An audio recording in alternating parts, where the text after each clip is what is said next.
Pay attention. This woman's name is Liana. She's receiving the most absurd marriage proposal in history. The emperor says, "Don't expect me to love you." Any normal person would smash the cake in his face. But she's already read the script. Women who fall in love with this man all end up dying miserably. Today, watch how she lays low to survive and thrive. At the banquet, the emperor coldly lays out the marriage terms. She'll be named Imperial consort, but never Empress. Therefore, don't expect any affection from her husband. If she can't accept this, they can end it now. Yet Liana calmly accepts. She knows full well he can't understand why she'd agree to such humiliating terms. She actually finds it absurd too, yet she still reassures his majesty. "Don't worry, I understand your intentions clearly." But inside, she smiles bitterly. She's only doing this to survive, so she can only endure under the hollow title of Imperial consort. Her father softly calls her name, his voice full of concern. Liana obediently turns around to respond, waiting for what comes next. Her father is stunned by her beauty. He sincerely praises her. "You're even more beautiful today than yesterday." Liana takes the opportunity to ask why he came. Her father hesitates, finally gathering the courage to ask about her thoughts on the marriage. What's meant to come can't be avoided. Seeing her silence, her father calls her again. He carefully brings up the marriage conditions the emperor proposed. Liana speaks first. "I can only be Imperial consort, not Empress, and I cannot expect His Majesty's affection." Her father looks shocked. "How do you know all this?" Liana looks at her father and simply smiles without saying a word. Everyone knows Liana graduated top of her class from the Royal Academy. She's the perfect woman, combining beauty with intelligence. But no one knows she clearly remembers her past life. This is the world of The Benevolent Monarch, a book she read in her past life. It was a typical transmigration romance where the female lead and the emperor fall in love, and the vicious villainess, who targets the female lead at every turn,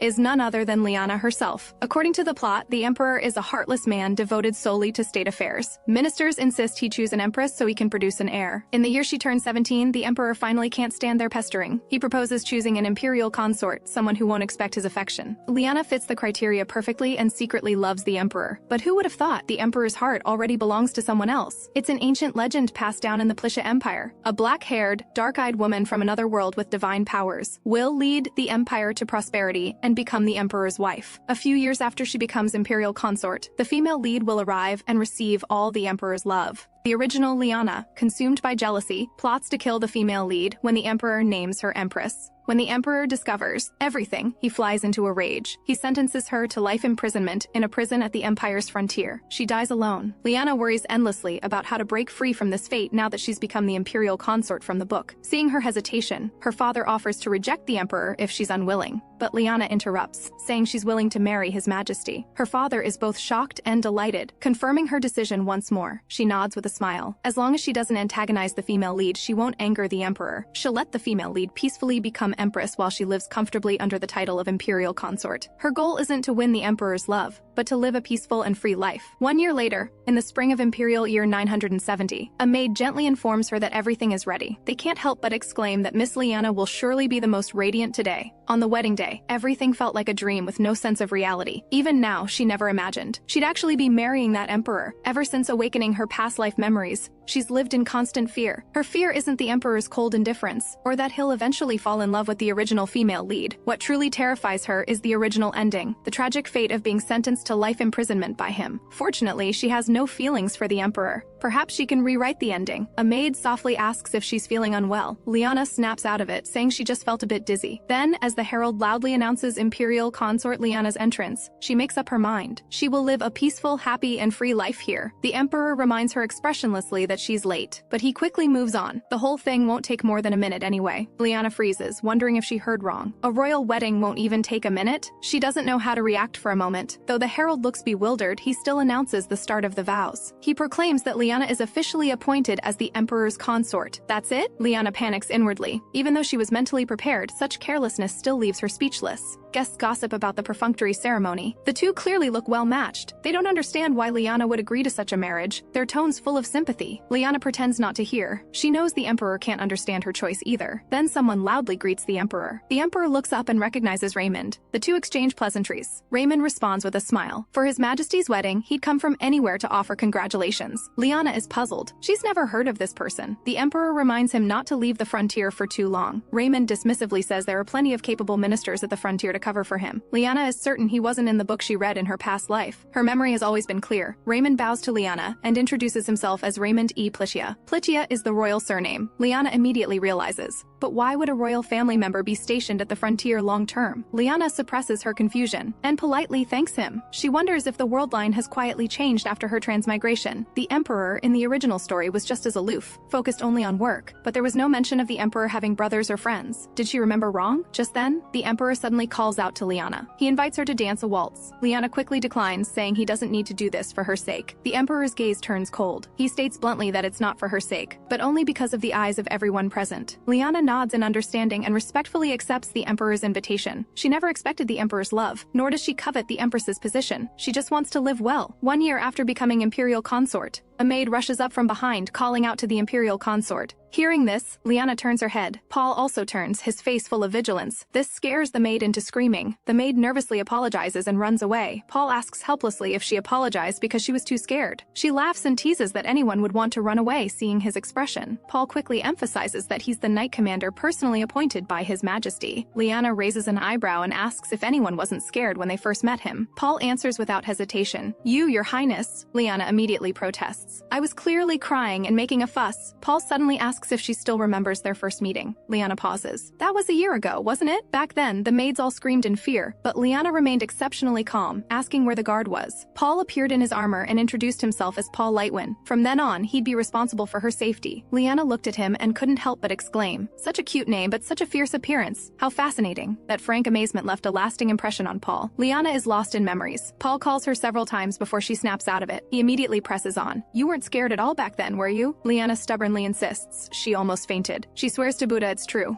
Paul looks confused. Who's Buddha? After a year together, there are still many words he doesn't understand. Then Raymond greets them with a smile, saying it's been a while since the wedding. He asks with concern if Liana has been well. Liana recognizes him as the Emperor's brother who didn't exist in the original story. She politely responds that she's been doing very well. Thanks to him, Raymond quickly waves his hand. Her commoner resettlement program filled the labor shortage at the frontier. He sincerely thanks her for her efforts and hopes to help ease her burdens in the future. They agree to talk later, and Raymond bows goodbye. Paul asks Liana in confusion what the commoner resettlement program is. She patiently explains it's gathering homeless commoners and sending them to work at the frontier. It allows unemployed commoners to make a living through labor while filling the frontier's labor shortage. Liana ponders for a moment. She decides to ask about Governor Raymond's true character. Paul explains he's His Majesty's only blood relative and the frontier governor. Liana waves her hand, saying that's not what she wants to know. Paul thinks for a moment. Governor Raymond is excellent at his work. His character is upright, so he's deeply loved by the Empire's people. Even with his busy schedule, he often goes out of his way to help the royal knights. Liana grows even more curious. She's about to ask more when a maid's urgent voice interrupts her. The Emperor has ordered the Imperial consort to come to the reception room. He urges Liana to leave immediately and not keep His Majesty waiting. Liana is puzzled. According to the original story, the Emperor would never summon her. Two ministers discuss privately that the Imperial consort is even more outstanding than the Emperor. They hear the Imperial consort often goes out to interact with the people, completely unlike the Emperor. The highly practical commoner resettlement program was also implemented after she personally visited the people. With such an excellent Imperial consort, what husband doesn't see her even once after marriage? The Emperor is truly failing in his duty. The Emperor happens to overhear and sternly demands which department they belong to, daring to gossip about the monarch. Raymond and Thalos quickly try to calm him down. Unexpectedly, both Finance Minister Thalos and Raymond think they're not wrong. Raymond praises how well received the Imperial consort's commoner resettlement program is, except by the Emperor. He complains that the Emperor hasn't even said well done once. The Emperor protests defensively. He assigned the Knight Commander himself as her guard. Doing that much already counts as considerable favor. Thalos retorts, what kind of favor is not seeing her once after marriage? Raymond takes the opportunity to tease. Would you be willing to marry him? Thalos refuses without hesitation. Unless I'm insane. The Emperor guiltily looks down at the floor below. He sees Liana chatting intimately with the Knight Commander. He's secretly annoyed. When did these two become so close? Liana is summoned upstairs and respectfully greets the Emperor. Seeing the dessert she brought, she looks puzzled. Liana explains she thought of His Majesty while out yesterday and specially prepared it. Remembering he doesn't like things too sweet, she chose desserts with moderate sweetness. The Emperor feels a warmth in his heart. She actually thought of me? He hesitates, wanting to thank her and say he'll enjoy the desserts. If he doesn't thank her, they'll definitely nag again. But the next second he brings up that according to their agreement, he won't give her affection. The Emperor freezes. If he says that, they'll definitely blame him. He's annoyed with himself, wanting to explain that's not what he meant. But Liana calmly interrupts. The Emperor needn't bother explaining. She said a year ago she wouldn't hope for his affection. She won't have any feelings for the Emperor either, and she has no desire whatsoever for the Empress's position. Seeing the Emperor speechless, Liana asks if there's nothing else she'll take her leave.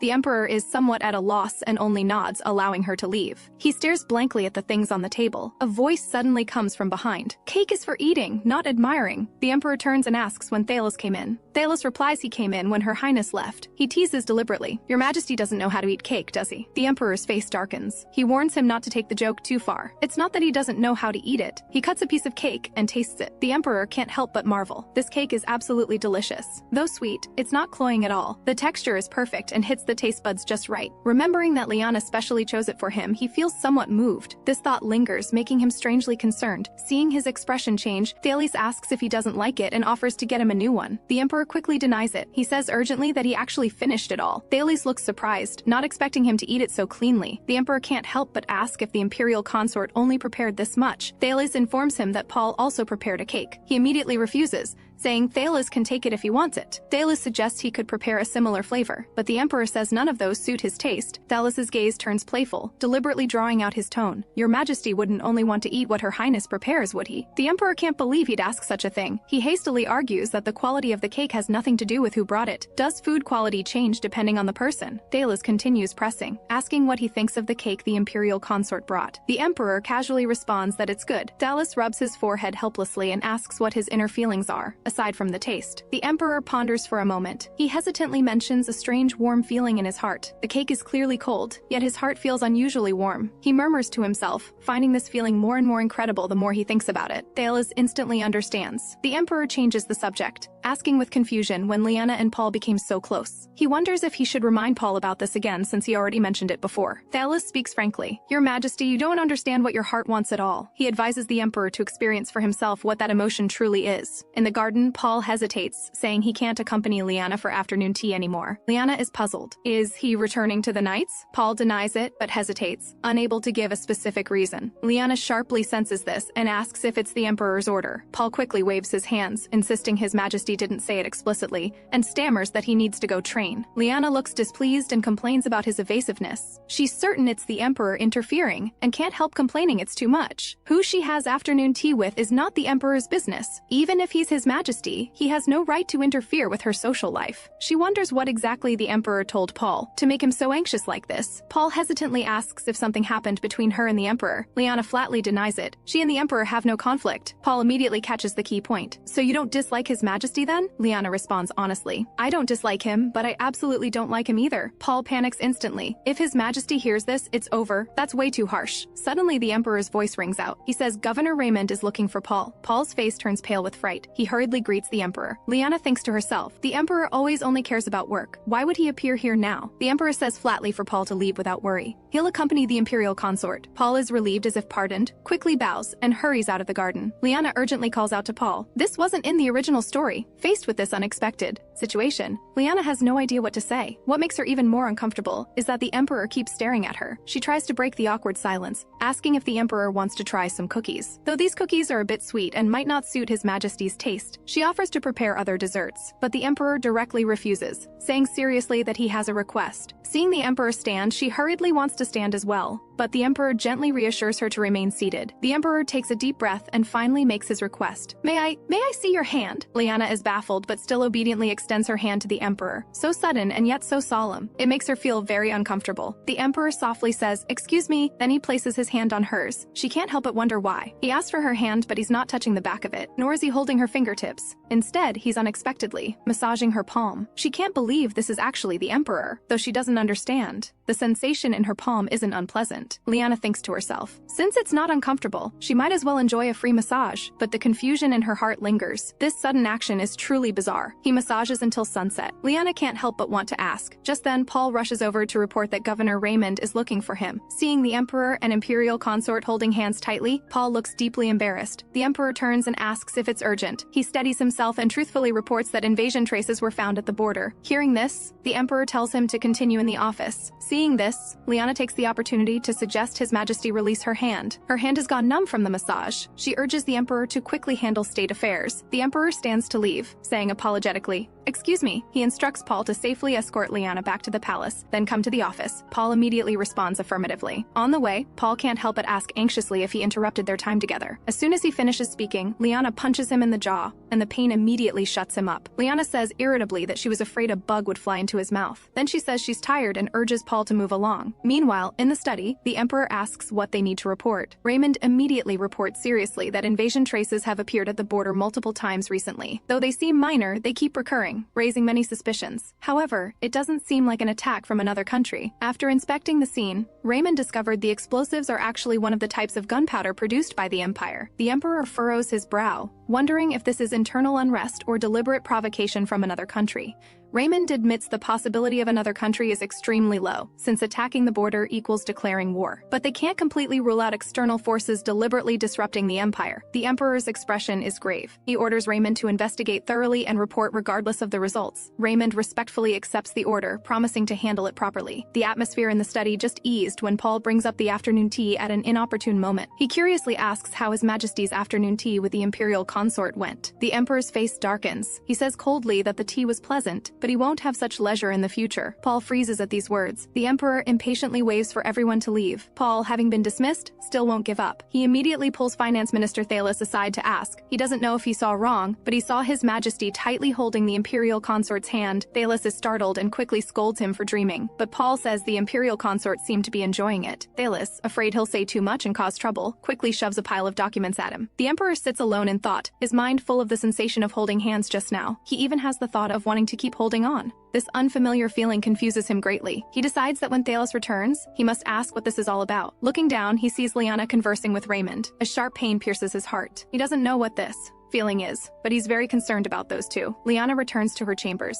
The Emperor's abnormal behavior lingers in her mind. A bad thought surfaces in her mind. Could this be his trick to throw me in prison? But there's no reason for him to do this. The female lead hasn't even appeared yet. Full of confusion, she goes to the garden for a walk, trying to sort out her chaotic thoughts. A familiar greeting suddenly comes from behind. Your Highness? Governor Raymond? Liana turns in surprise, not expecting to meet him here. Raymond wears a gentle smile, deeply honored that she remembers him. He then respectfully bids her Highness good evening. He then asks with concern why she's outside alone so late without Paul. Liana softly explains she came for a walk because of insomnia. Besides, there are reliable knights guarding around the palace. Raymond nods in agreement, feeling somewhat reassured. Liana also takes the opportunity to ask why Raymond is here so late. Raymond admits he received urgent matters requiring approval and is now preparing to return to the frontier. His tone carries regret, saying frankly it's unfortunate he couldn't chat more with her Highness. Returning to the frontier, Liana thinks to herself, this man's identity is unusual. He's both frontier governor and the Emperor's brother, clearly a key figure. Yet Raymond was never mentioned in the original story, and the Emperor's behavior is also abnormal. Why is everything different from the original? Just as her thoughts are racing, Raymond suddenly expresses gratitude for her commoner resettlement program, saying frontier matters became much easier. He greatly admires her for planning such an excellent policy. Receiving affirmation from such an important figure,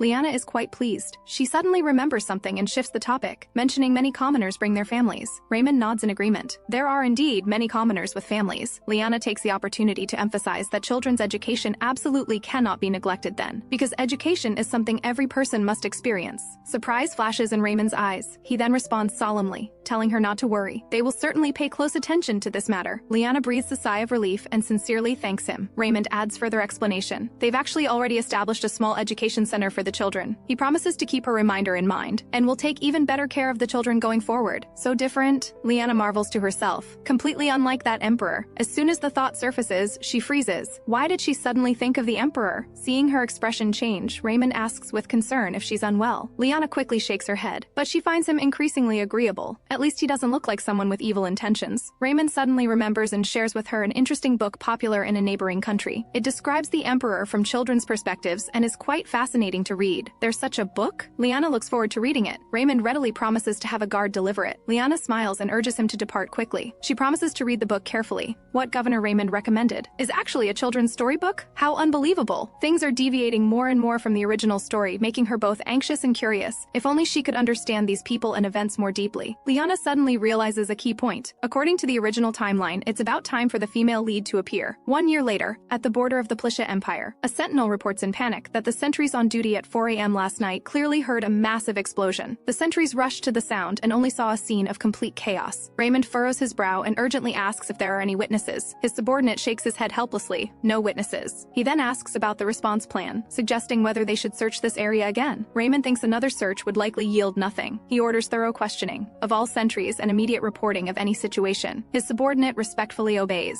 Raymond looks at the chaotic scene, examining it carefully. Suddenly, his subordinate calls out loudly, admitting there's one more thing he hasn't reported. Raymond signals him to speak quickly. His subordinate hands over an item, saying it was found at the explosion site. This thing's material is different from ordinary paper. It feels like silk mesh. Raymond examines it for a moment and confirms this is the Holy Temple's exclusive parchment. The Holy Temple? His subordinate is shocked. Haven't the royal family and Holy Temple always had a perfectly cooperative relationship? Raymond nods affirmatively. The royal family and Holy Temple have indeed always been harmonious. But where in the world is there a truly perfect relationship? In the garden. Liana keeps sighing. Paul notices and carefully asks what's wrong. Liana says helplessly, "You don't need to know." Paul is still worried but doesn't dare say more. Suddenly, Liana screams in breakdown. Her suppressed emotions completely erupt. She cries out frantically in her mind. According to the original story, the female lead should have appeared by now. Why hasn't she shown up yet? Characters who weren't in the original appearing was already annoying enough. Even if the Emperor doesn't fall in love, will she still not escape imprisonment? Paul carefully suggests calling the Imperial physician. Liana shakes her head in refusal. She's physically fine, but Liana's expression looks truly terrible. He's still not reassured. Liana complains helplessly that this situation is 100 times worse than being sick. Paul is alarmed and immediately wants to report this to His Majesty. Liana abruptly says it's just boring. Paul is somewhat taken aback. She mumbles an explanation. She's just bored because nothing's happening. Paul remarks that she sometimes forgets she's the imperial consort of a nation. Liana looks puzzled. She just said she's bored. Why would he make such a remark? Paul tentatively suggests. Your Highness, why not invite His Majesty for afternoon tea? Liana looks troubled. We hardly ever see each other. On the rare occasions we meet, His Majesty always looks startled. Liana pouts. His Majesty isn't the type to come just because she invites him, but Paul urges her to try. She's not optimistic about this. She has no reason to invite His Majesty over. On the other side of the palace garden, someone praises how meeting in a place with good scenery improves efficiency. The ministers all agree. The Emperor slowly explains this was Finance Minister Thalas's thoughtful suggestion. He wanted him to get more sun. He then asks if the ministers have anything to report. A minister immediately mentions the tribute details from various villages needed for the banquet. Suddenly, the ground violently shakes. Ministers exclaim if it's an earthquake. Thalas reacts quickly and urgently orders knights to protect His Majesty. He also urges His Majesty to quickly take shelter in the palace. But the Emperor's gaze is drawn to something on the lake. Brilliant holy light descends from the sky, illuminating the entire lake. Someone stammers, unable to believe what they're seeing. A figure is actually walking slowly across the lake's surface. Everyone stares at the black-haired girl on the bed, their faces full of confusion. They all ponder her origins in their minds. The Emperor asks with concern about everyone else's condition, if anyone is injured. Thalas answers no. A count suddenly speaks up, certain she's a spy sent by another country. After all, how can an ordinary person walk on water without getting wet at all? She might be a mage sent by another country to spy on our nation. He thinks placing someone of unknown origin in the very important person room is far too careless. His words imply the Emperor is accustomed to comfort, so he's being casual when encountering this for the first time. Raymond immediately retorts. He must be frightened by this incident. His words imply the Count is making assumptions about His Majesty and being disrespectful. The Count instantly panics, stammering incomplete words, and can only apologize with a red face. The Emperor waves impatiently and orders everyone to leave. He'll notify them after discussing with the minister and governor. They should return to their posts. After everyone leaves, Thalas asks the Emperor what he plans to do next. He thinks the Count has a point. This person could be a spy, but she doesn't look like a malicious intruder. The Emperor falls into thought, pondering how she got in. Raymond immediately speaks up. It's best to consider the spy risk. The Emperor raises an eyebrow and asks why. He explains it's because of the explosion incident at the border not long ago. Thalas immediately demands why such a major incident wasn't reported. Raymond says he didn't dare report hastily without grasping the situation. He takes out what was found at the scene. This is parchment only the Holy Temple uses. The Emperor recognizes it immediately. His expression turns serious instantly. After a moment of silence, he says coldly, if she really is a spy, we must make her confess, by any means necessary. But for now, we can only wait for her to wake up. He then leaves with his people, until the door is locked and only the girl remains in the room. She suddenly opens her eyes, full of terror. Spy? By any means necessary? Interrogation? These words explode like thunder in her ears. She trembles all over in fright. Where on earth is this place? She's just a poor soul who was cheated on. How did she end up suffering this? Her boyfriend of 6 months suddenly broke up with her. She cried and pressed him, only to learn her boyfriend had been cheating all along. Heartbroken, she downed hard liquor she normally wouldn't touch. After that, she walked aimlessly down the street crying, clutching the bottle. To repay her student loans, She worked and studied every day, barely having time to breathe. She never expected her boyfriend to cheat. She thought then there was nothing worse in the world. But fate played a joke on her. A large truck suddenly came rushing from the opposite direction. She instinctively leaped to avoid it, with only one thought: I can't die. The moment she dodged the truck, before she could breathe a sigh of relief, she instantly plunged into the river. She was relieved she wasn't hit by the truck. Her head was foggy and she hadn't figured out the situation yet. She was unexpectedly enveloped by the warmth of the river water. When she woke up, she was in this strange room. But no matter what, she doesn't want to be interrogated. Before figuring out where this is, she must leave quickly. She assumes there are surely terrifying people guarding outside. Looking around, only the window remains as an escape route. She keeps reassuring herself it's not really that high. But her foot suddenly slips and her body falls uncontrollably. She lets out a heart-wrenching scream. Her hands flail wildly, calling for help. Help! Help me! The expected severe pain doesn't come. Instead, she falls into a warm embrace. Raymond informs Liana that Count Reagan's residence was attacked last night. Liana is startled by the news and remarks it's fortunate no one was hurt. Raymond is troubled, informing her that while there were no casualties, an ancestral painting was stolen. Hearing this, Paul is somewhat confused. This matter doesn't seem to fall under the frontier governor's jurisdiction. Raymond explains gravely that it was indeed so before discovering that thing, before that symbol appeared. He also thought this wasn't his concern, until they found that note reading, "The Plisha Empire will welcome a new era," and not long ago, an identical note appeared at the border. Moreover, this type of paper is only used by the Holy Temple. Hearing this, Liana falls into thought. Paul immediately asks if he suspects the culprit is hiding within the Holy Temple. Isn't that excessive speculation? But Raymond interrupts. Minor signs always appear before major incidents. Paul is persuaded and immediately bows an apology. Raymond waves his hand dismissively. They're just exploring all possibilities. Liana, who has been silent, suddenly asks about His Majesty's thoughts. Does His Majesty also harbor suspicions about the Holy Temple? If so, she suggests Raymond shouldn't act rashly. But she grows increasingly confused inside. From a certain point, events not in the original story have appeared. From Raymond to the attack case, everything is derailed. What's the reason? Is it really okay to leave things like this? Could it be? Suddenly, a soldier rushes over in panic to report that the girl who emerged from the lake has disappeared. They were strictly monitoring her by His Majesty's orders, yet she vanished without any trace. Liana's eyes light up. The girl who emerged from the lake? Could it be? The female lead is finally appearing? Raymond immediately orders other soldiers to search together. He'll be there shortly. The soldier acknowledges and withdraws. Raymond turns to apologize to Liana. Their guest at the palace seems lost. He needs to check. Then he looks at her expectantly. Regarding the previous matter, I'd like to hear your opinion. Hearing this, Liana suggests returning to the starting point to examine the matter. Unexpectedly, she suddenly turns and asks Paul for his thoughts on this. Paul hesitates before speaking. He's actually thought about this matter. Raymond's eyes immediately brighten, asking if Paul knows something. But Paul's words are unexpected. He admits he hasn't figured it out. Liana turns to Raymond. You still think we should investigate the Holy Temple? Raymond nods decisively. That's right. But Liana thinks suspecting based on one piece of paper is too hasty. Raymond's tone is grave. There's no other force that can check the royal family. Peaceful days may be scarce. Ahead, Liana urges him to be cautious and suggests discussing with His Majesty first before investigating. Suddenly, there's a noise overhead. Paul shoves Liana aside. Liana cries out, "What's happening?" A terrified cry for help comes from above. Help! Help! Save me! Paul reacts swiftly and catches the falling black-haired girl. The girl is still shaken. After calming down, she finally sees clearly who's before her. She recognizes Raymond and warily asks who the others are. Paul immediately draws his sword vigilantly, demanding to know who she is and how dare she attempt to harm the Imperial consort. The girl is shocked and frightened. How could she possibly harm any Imperial consort? She breaks down shouting, "I don't care about any Imperial consort. I just want to go home." Hearing this, Paul is furious and wants to punish her. Liana immediately stops Paul and tells him to lower his sword. She requests they leave this child to her. Though puzzled, Paul obediently sheaths his sword. Liana instructs them not to tell His Majesty about this yet. She's secretly delighted inside. Perfect! The female lead has finally appeared.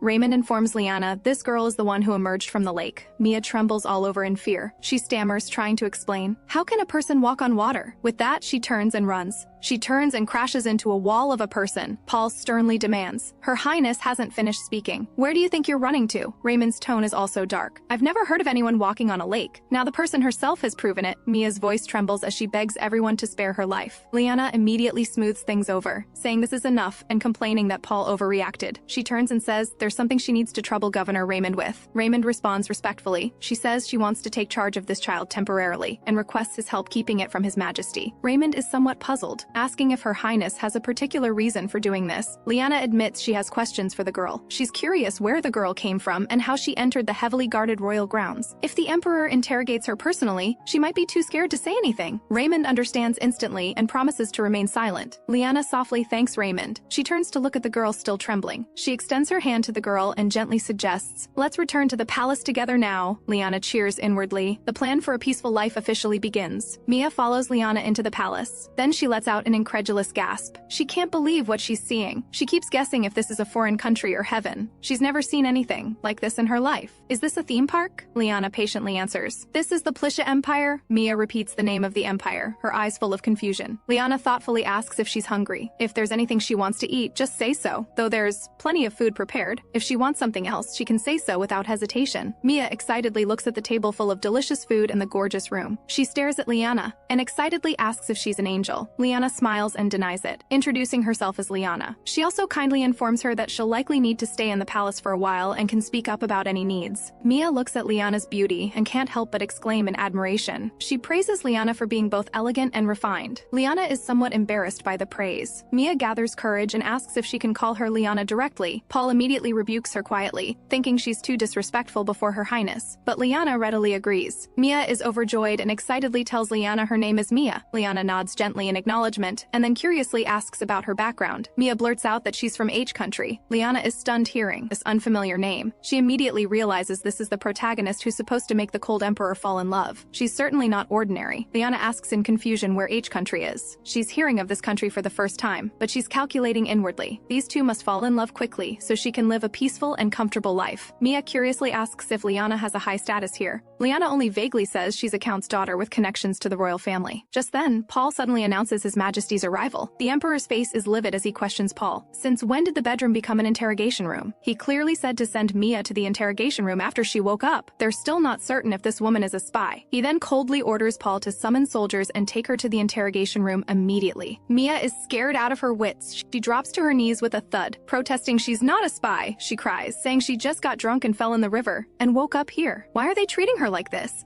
Why take her to the interrogation room? She breaks down crying. Can the Emperor just arrest innocent people? What kind of emperor is this? He's a dictator. Liana hides to the side, wildly delighted. The male and female leads have finally met. She's so relieved. Great, the plot hasn't derailed. Next, the Emperor should take Mia back to his quarters. So far, even Mia's lines are exactly the same. There's definitely no problem now. But the Emperor impatiently snaps, "Shut up!" Liana freezes. The Emperor orders Paul again to take Mia to the interrogation room immediately. Liana's eyes widen in shock. She didn't hear wrong, did she? Not his quarters, but the interrogation room? Then the Emperor also holds Paul accountable, deeming him guilty as well. Letting a suspicious spy run around the palace is bad enough, but daring to let her appear before the Imperial consort? The Emperor asks coldly if he has anything to say in his defense. Paul has nothing to say and can only bow his head in fear, accepting his guilt. Liana is completely dumbfounded. How did it become like this? The plot has completely derailed. Paul steps forward to take Mia away, telling her not to resist futilely. Unexpectedly, she punches him hard. Mia warns angrily, "If you dare touch me again, I'll definitely hit you." Paul's gaze instantly turns cold. He sneers that she's indeed a spy. Mia roars, "If I were a spy, why would I spend so much money on school?" Paul actually accuses her of daring to shout in front of the Emperor and Imperial consort. The two argue heatedly. Liana watches anxiously. How can the leads' first meeting be like this? This absolutely can't continue. She must stop this farce quickly. The leads' meeting absolutely cannot be like this. Liana rushes forward and loudly admits Mia is here because of her. She takes all the blame and begs the Emperor not to make things difficult for Mia. Liana explains that if His Majesty interrogates her and pushes too hard, Mia won't talk, but they also can't let her escape. She really wants to help the Emperor, but she can't bear to see Mia get hurt. Liana pleads with the Emperor again. "Mia really isn't a spy. There's no reason she must go to the interrogation room. Please show mercy, Your Majesty." Hearing this, the Emperor's tone sounds hurt. "Your words make it sound like I've done something wrong." The Emperor softly reassures Liana. "I won't do anything to Mia." He tells her to relax. Hearing this, Liana is thunderstruck. Isn't this what the Emperor said to the female lead in the original story? Liana can only console herself. As long as they fall in love in the end, it's fine. Mia cries in terror, unwilling to go with Paul. She helplessly cries out Liana's name. The interrogation room is dark and oppressive. Mia trembles all over in fright. Thalos threatens her with a fierce expression. "Stay put and don't move." Mia shrinks in the corner, looking at the person before her with fear. Thalos speaks coldly. "Can we start talking now?" Thalos confirms with Mia that she fell into the river in her world while dodging a car. Mia immediately shouts excitedly, "Yes!" She emphasizes absolutely that she's definitely not a spy. Those emperor and spy things, I don't care about them at all. She only cares about whether she can get employment opportunities. Thalis sighs helplessly. You really don't seem to be lying, Mia immediately asks happily. Since you believe me, can you let me go? Thalis changes his tone, saying they still can't rule out her suspicion. There's no evidence or witnesses to verify her story. How can they believe her and let her go? Plus, her earlier attempt to escape gives even less reason to release her easily. Mia completely panics. She helplessly asks what it will take for them to believe her. She suggests bringing Liana, firmly believing Liana will believe in her innocence. But Thalis sternly rebukes her audacity for casually calling the Imperial consort by name. Mia is shocked, not expecting Liana to be the Imperial consort. She remembers Liana only said she had connections to the royal family. Thalis says that's not wrong. The Imperial consort does have connections to the royal family. Mia is full of fear. She carefully asks if she'll be sent to prison. She can't understand. She just got drunk and passed out. How did she end up encountering all this? Thalis says with slight reproach. If you hadn't run away, the situation might be better. Mia can't hold back anymore and breaks down crying. She feels wronged. Anyone arrested for no reason would want to escape, wouldn't they? Did she do something terribly wrong? She didn't want to come to this place either. The Emperor suddenly visits, asking if Thalis has gotten Mia to tell the truth. His gaze sweeps the interrogation room. Seeing no apparent progress, he asks if there's any more information. Thalis bows his head guiltily. This humble servant is ashamed. He thinks it might be better to let the Holy Temple handle this matter. According to past legends, with Mia emerging from the lake, the Holy Temple will surely summon her once they learn of it. Thalis seriously analyzes the current situation. Interrogation alone won't yield any information. He suggests contacting the Holy Temple now and letting them take over this matter. The Emperor directly interrupts. There's no need for such unnecessary action. Let the royal family handle it. No need to trouble the Holy Temple. If handed to the Holy Temple, they'll conduct various cruel tests. She probably can't endure those harsh trials. Since she really doesn't seem like a spy, just send her back to her quarters.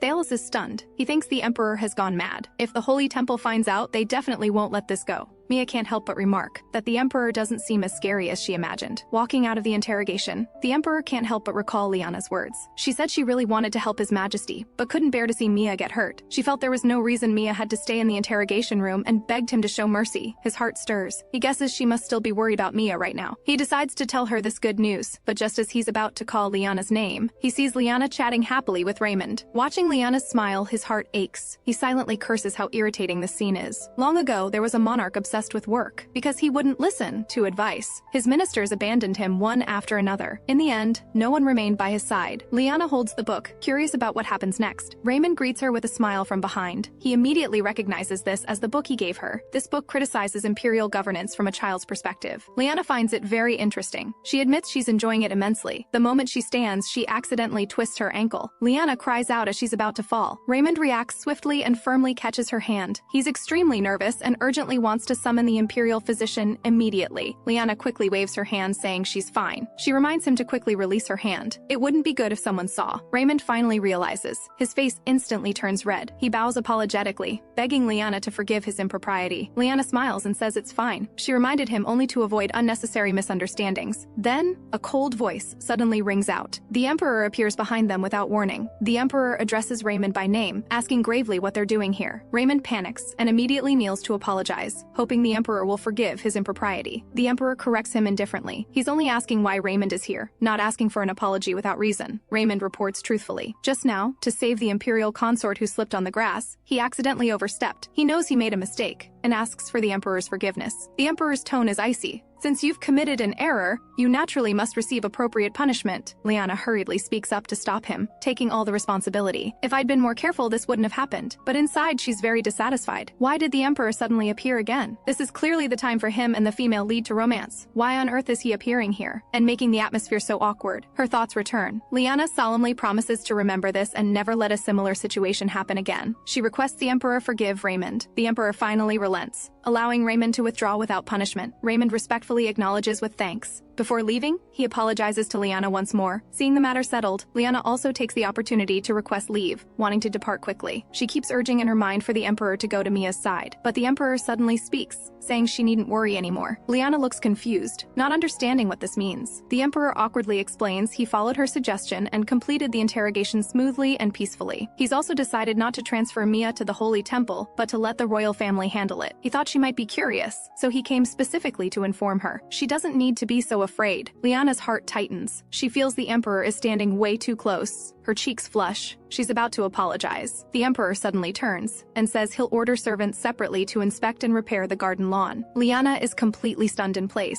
These are things he's supposed to do for Mia. How did it become about her? Then she suddenly comes to her senses. She discovers the book that was on the table is gone. Who took it? The Emperor's mind is full of the scene he just saw in the garden. The more he thinks about it, the more irritated he gets. Besides standing so close, there was also that way they looked at each other. They looked just like a real married couple. The more he thinks, his heart aches again. He's so irritated he's going mad. Just then, Finance Minister Thales pushes the door open and enters. He informs the Emperor that the Holy Temple sent a letter regarding the girl from the lake. Looking up and seeing the Emperor's appearance, Thales asks worriedly, "Your Majesty, are you all right?" He's about to summon the Imperial physician immediately. The Emperor raises his hand to stop him, saying he's fine and to stay there and not come closer. Thales is stunned. His Majesty's complexion really doesn't look good. The Emperor forces composure, insisting nothing is wrong. Thales is full of doubt. Did something happen? His tone is soothing, telling him to speak if something's troubling him. But the Emperor doesn't want to talk and stands to leave, only dropping a line. "I'm going out for a bit." Thales asks in confusion if His Majesty means to go for a walk. He hurries to catch up. Thales is shocked inside. This is the first time His Majesty has actively wanted to take a walk. He's never seen such a scene before. He earnestly advises the Emperor that whatever's troubling him, he can talk about it. Seeing him still silent, he can't help but guess if it's about the Holy Temple or the previous attack incident. But the Emperor suddenly stops and turns to ask Thales, "What is a real married couple?" Thales is dumbfounded, unable to believe the Emperor is concerned about this question. The Emperor reiterates, "What should a real married couple be like?" He asks incessantly. "What do married couples do? What qualities should a good husband have?" He urgently wants to know the answers to these questions. Thales comes to his senses and speaks carefully. "As long as they're not like your Majesty, they should all count as good husbands." The Emperor instantly frowns. "I've already done so much. After marrying Liana, he hasn't looked for any other Empress candidates. What more should he do?" Mia passes by and speaks frankly. "Greet each other at least once a day. The most basic thing for a good husband is to understand his partner's thoughts. But just doing these things doesn't make someone a good husband." Seeing this, Thales is furious, rebuking Mia for daring to speak without the Emperor's permission. Mia quickly apologizes and begs the Emperor to forgive her rudeness. She incoherently explains she didn't mean to, but the Emperor signals Mia to continue. If those things don't count as being a good husband, what else does he need to do? Mia is somewhat surprised, not knowing how to organize her words for a moment. After hesitating a moment, Mia says you must at least show the other person you like them, the intention to give more for the other person and make them feel secure, the willingness to spend more time together and get along well, to genuinely like the other person, and show it without reservation. Doing this should count as being a good husband. The Emperor stands frozen, murmuring, "So that's how it is." He seems to have made up his mind, turns and leaves, telling Thales not to follow. Thales hurriedly calls out, wanting to go with him but receives no response. At this moment, the Emperor's mind is crystal clear. He finally understands why he felt that way. Paul asks Liana with a worried face if she's not concerned. Liana looks blank, not understanding what he's worried about. Paul explains it's about the girl who emerged from the lake. Hearing this, she responds indifferently. His Majesty has investigated and said it's fine, but that's not what Paul wants to talk about at all. Liana raises an eyebrow, asking what then. Paul says it's about the legend. The legend says a black-haired, dark-eyed girl will appear, lead the Empire, and marry the Emperor. Now that girl has appeared just as the legend foretold. He doesn't understand why Her Highness doesn't seem worried at all. Liana doesn't understand why she should worry. She wasn't going to be Empress anyway. Besides, His Majesty said from the beginning she couldn't expect any of his affection. Paul wants to argue but is cut off by Liana. She states bluntly that whoever His Majesty falls in love with has nothing to do with her. Just then, the Emperor's voice suddenly rings out. "Liana!" Liana puts on her signature smile and greets the Emperor. But the Emperor says excitedly he has something important to tell her. Liana is completely bewildered. How is the plot going wrong again? Why is he suddenly appearing again? The Emperor looks earnestly at Liana, hoping she can spare a little time. At this moment, Liana's mind is in chaos. By all rights, he should be with the female lead now. What's going on now? She tactfully reminds him Paul is still nearby. She's worried this will cause trouble for His Majesty. The Emperor thinks she's concerned about this and immediately orders Paul to withdraw. Liana looks astonished, but Paul stands in place without moving. The Emperor rebukes Paul to withdraw quickly. With him there, Liana has enough. Liana is completely confused. This isn't right. His Majesty should be the one leaving. Paul hesitates and states if he withdraws, who will ensure Her Highness's safety? The Emperor orders for the third time, his tone clearly impatient. He'll protect the Imperial consort's safety. Paul is helpless and can only respectfully obey and withdraw. Liana furrows her brow. How did this happen? Why must she be alone with the Emperor? The Emperor finally speaks. "Now you should listen to what I have to say." Liana is extremely nervous. The Emperor takes a deep breath. Taking this opportunity, he must make it clear. He admits with a flushed face,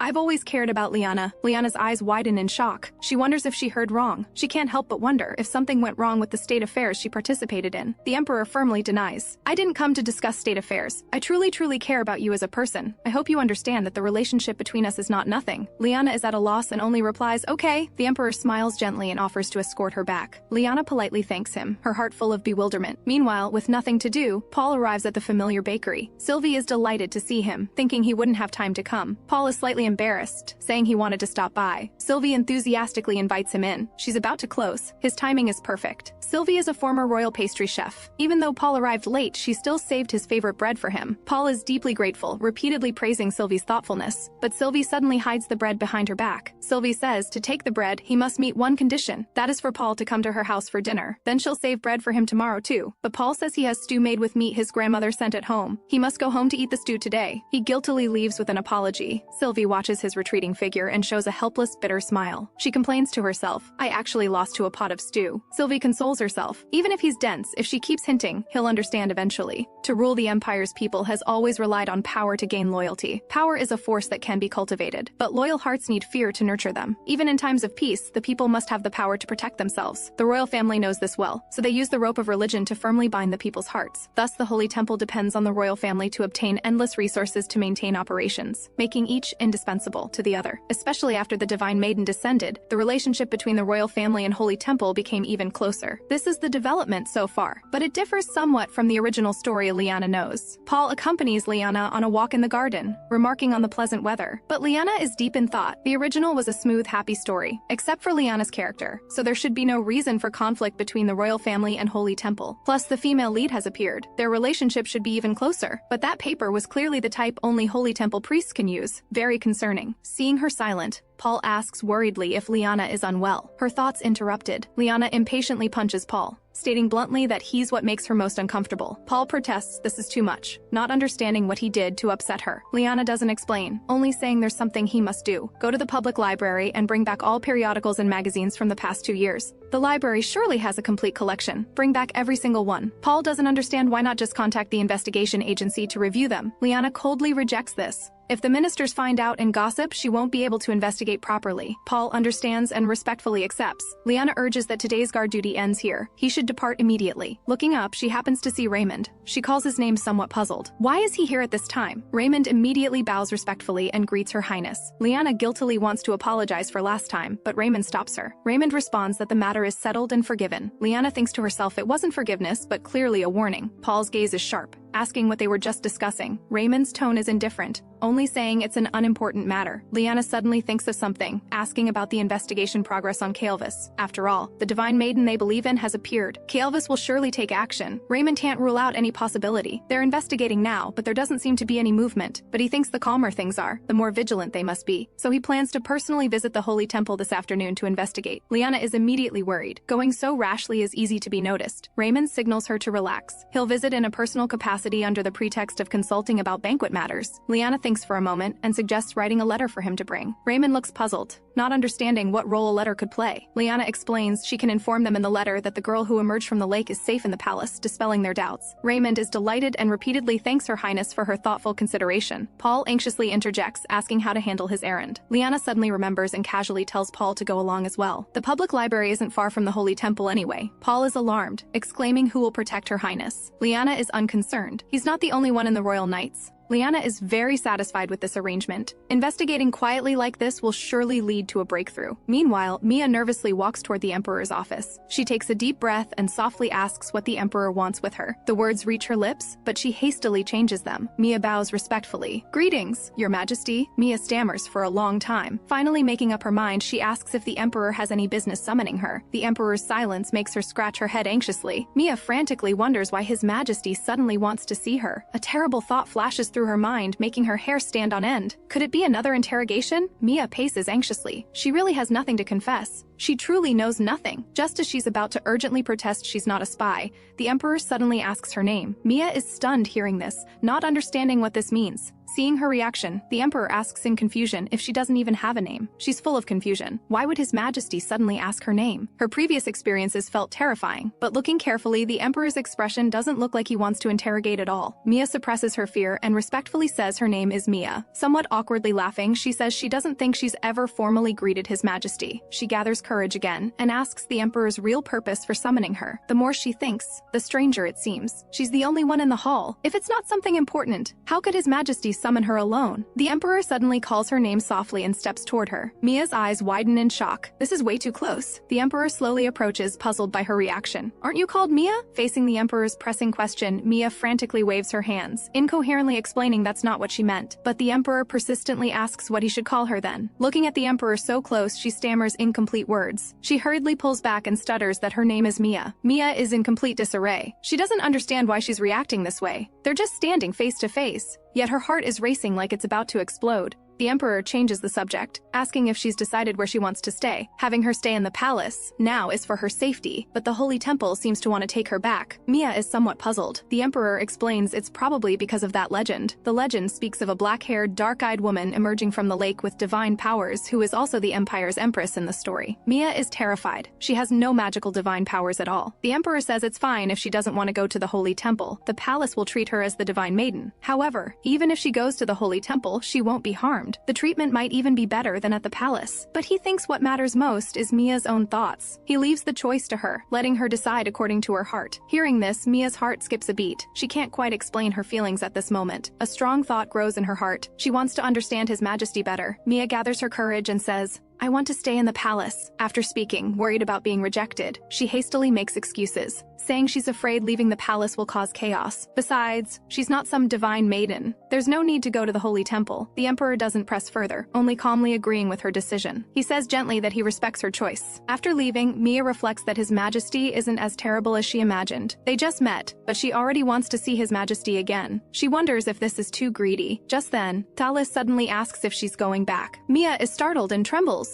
Seeing this, Thales looks alert. With that expression, "You're not trying to run away again, are you?" Mia immediately protests that she'll stay in the palace, but Thales warns her not to cause trouble and just live quietly. After speaking, Thales is about to leave. He has many things to attend to. Mia suddenly stops him, carefully asking what food the Emperor likes. Thales responds mercilessly, "As long as you're not around, His Majesty loves everything." Mia grinds her teeth and stamps her feet in anger. She asked for nothing! She turns and leaves in a huff. Thales watches her leave thoughtfully. Hearing about preparing for the New Year banquet, Paul feels it's somewhat sudden. Lyanna asks in surprise how he wouldn't know. The royal knights should have been informed. Paul looks embarrassed, admitting he's been busy these days with the tasks the Imperial consort assigned. Lyanna calls Paul's name in a warning tone and flicks his forehead. She reminds Paul that the New Year banquet is an annual tradition. He can't use the errands she assigned as an excuse for forgetting. Paul feels guilty and quickly bows to apologize to Lyanna. Lyanna thinks to herself, counting the time, it's probably around now. The important moment in the original story when the male and female leads confirm their feelings for each other. In that case, to bring the two closer, she needs to create a wonderful atmosphere for them. Lyanna tells Paul to return to the palace. They need to start preparing for the banquet. Paul quickly stops her, asking if the newspapers and books mentioned earlier aren't needed anymore. Lyanna says those matters can be handled later. She emphasizes that preparing for the New Year banquet is most urgent now. Start with the pressing matters first. In the office, Thales presents the Emperor with a list of specialty tributes from various cities. The reported tribute quantity has doubled compared to last year. The Emperor reviews the list and tells them to take what they need and return the rest. On second thought, it's better to bestow them upon the people. Thales accepts the order to distribute the remaining specialties to the people immediately. The Emperor then asks if there's anything else to report. Thales responds that there's a matter regarding the rebel force Kael'vis to discuss. He mentions that Kael'vis has always been domineering, but these arrogant people have been unusually quiet recently. He suggests that even if the budget is reduced, vigilance against Kael'vis must be strengthened. Those people are dangerous at all times. Raymond immediately steps forward, reassuring the Emperor there's no need to worry excessively. After the attack on Count Rhaegon's residence, all areas except the royal family have fully strengthened security. He assures the Emperor he'll handle it properly without troubling His Majesty. The Emperor nods and entrusts this matter entirely to him. After speaking, Raymond shows a slight smile, saying he just brought back a prophecy from the Holy Temple. The Emperor looks surprised, not expecting Raymond to do such a thing. He teases Raymond. "You've never believed in prophecies, yet you're paying attention to this," Raymond admits frankly. "But I think receiving guidance before a major event is a good thing." The Emperor asks casually what the prophecy specifically says. Raymond smiles and says this banquet will be as perfectly smooth as welcoming the dawn. He comforts the Emperor that there's no need to worry excessively about the banquet's proceedings. Though the Emperor acknowledges the prophecy, he still reminds them to prepare just in case. After speaking, he signals for everyone to withdraw, but Raymond and Thalas don't move. The Emperor senses something unusual and impatiently urges them to speak directly. Raymond carefully asks if the Emperor wants to spend the banquet time with the Imperial consort. Raymond emphasizes that the Imperial consort is also looking forward to this banquet. It only happens once a year. The opportunity is rare. The Emperor looks doubtful, curiously asking what Raymond wants him to do. Raymond pretends to think, and suggests arranging a fireworks show an hour before the banquet ends. If your Majesty doesn't know what to do, try inviting the Imperial consort to watch together. After making the suggestion, Raymond withdraws together with Thalas, watching their retreating figures. The Emperor lets out a soft sigh. This feeling of anticipation mixed with fear makes him inexplicably restless. At this moment, in a small town in Plichia, a shrill scream suddenly rings out. Someone has been attacked, and screams desperately for help in terror. The conference room is noisy. Count Glendon loudly questions Raymond. "What exactly have you done about the attack in Illis? No witnesses or evidence were found. How could this be an ordinary attack? It's clearly a provocation from the rebel force Calvis." He mocks Raymond for boasting about suppressing this rebel force but being utterly incompetent. He sneers, stabbing at Raymond's heart. "This is exactly why the late Emperor didn't choose you." Raymond's expression remains calm. An official nearby can't help but speak up, accusing Count Glendon of going too far. But Glendon doesn't care. He's only speaking the truth. The Emperor suddenly appears, coldly demanding if Glendon has ever met the late Emperor. He dares insult the royal family without even meeting him. Glendon is scared out of his wits and immediately cries out praising His Majesty's grace, begging for mercy. But Raymond remains unusually calm, speaking up to ask His Majesty to stay calm. He takes responsibility. "All of this is caused by my incompetence. But resolving this matter won't take too much time." Everyone looks puzzled, curious about the deeper meaning of his words. Someone urgently asks if Raymond knows Calvis's true identity. Raymond sneers, mentioning that Count Glendon just said there's no evidence or witnesses. But that's not actually true. There are witnesses. They just haven't been made public. The whole room erupts. The ministers can't believe there are actually witnesses. Raymond admits he didn't believe it at first either, until he saw this paper. He slowly takes out a piece of paper. Everyone is shocked at the sight. Someone impatiently asks who the witness is. Raymond says he cannot reveal the witness's specific identity, but he can tell them one thing. The one who found this paper is one of the priests preparing for this New Year banquet. During that time period, only priests and the high priest can enter and exit the Holy Temple. As his words fall, the entire room sinks into heavy silence. Raymond admits frankly he knows the royal family and Holy Temple have a close relationship, but now they should focus more on the situation they're facing. And currently, citizens' homes have been attacked. Raymond implores His Majesty to immediately launch an investigation into the Holy Temple. As soon as he finishes, someone vehemently opposes. "How can we investigate the sacred Holy Temple?" The objector is emotional, saying the Holy Temple cannot be desecrated with searches. Perhaps it's a neighboring country's doing. Others support it, saying should they let the attacks continue? There may be Calvis accomplices among the priests. Both sides hold their ground, arguing heatedly with red faces. The Emperor finally can't stand it anymore and sternly silences them. He says he's clear on everyone's opinions, but without clear evidence, they cannot act rashly. He orders immediate strengthening of citywide security and forbids anyone from mentioning Holy Temple matters again. Back in the room, the Emperor's expression is grave as he rebukes Raymond for being too rash. He questions Raymond. "Don't you understand the delicate relationship between the royal family and Holy Temple?" Raymond immediately bows an apology. Seeing this, he sighs helplessly. He understands Raymond's intentions, but the bigger picture must take priority. He pleads with Raymond in both his capacity as monarch and as an older brother not to act impulsively. Raymond looks aggrieved and wheedles for his brother to forgive him. Thalas clears his throat twice to draw attention. He asks why the Emperor summoned the two of them separately. There shouldn't be other matters to discuss, right? The Emperor is somewhat embarrassed, saying there is indeed something he needs them for. The two exchange glances, waiting puzzled for the Emperor's next words. The Emperor hesitates to speak, mentioning something about Liana at the New Year banquet. Before he finishes, the door is suddenly pushed open. Mia pokes her head in. Her gaze falls on the Emperor as she softly asks if he has worries. Mia says sincerely, "Your Majesty seems troubled.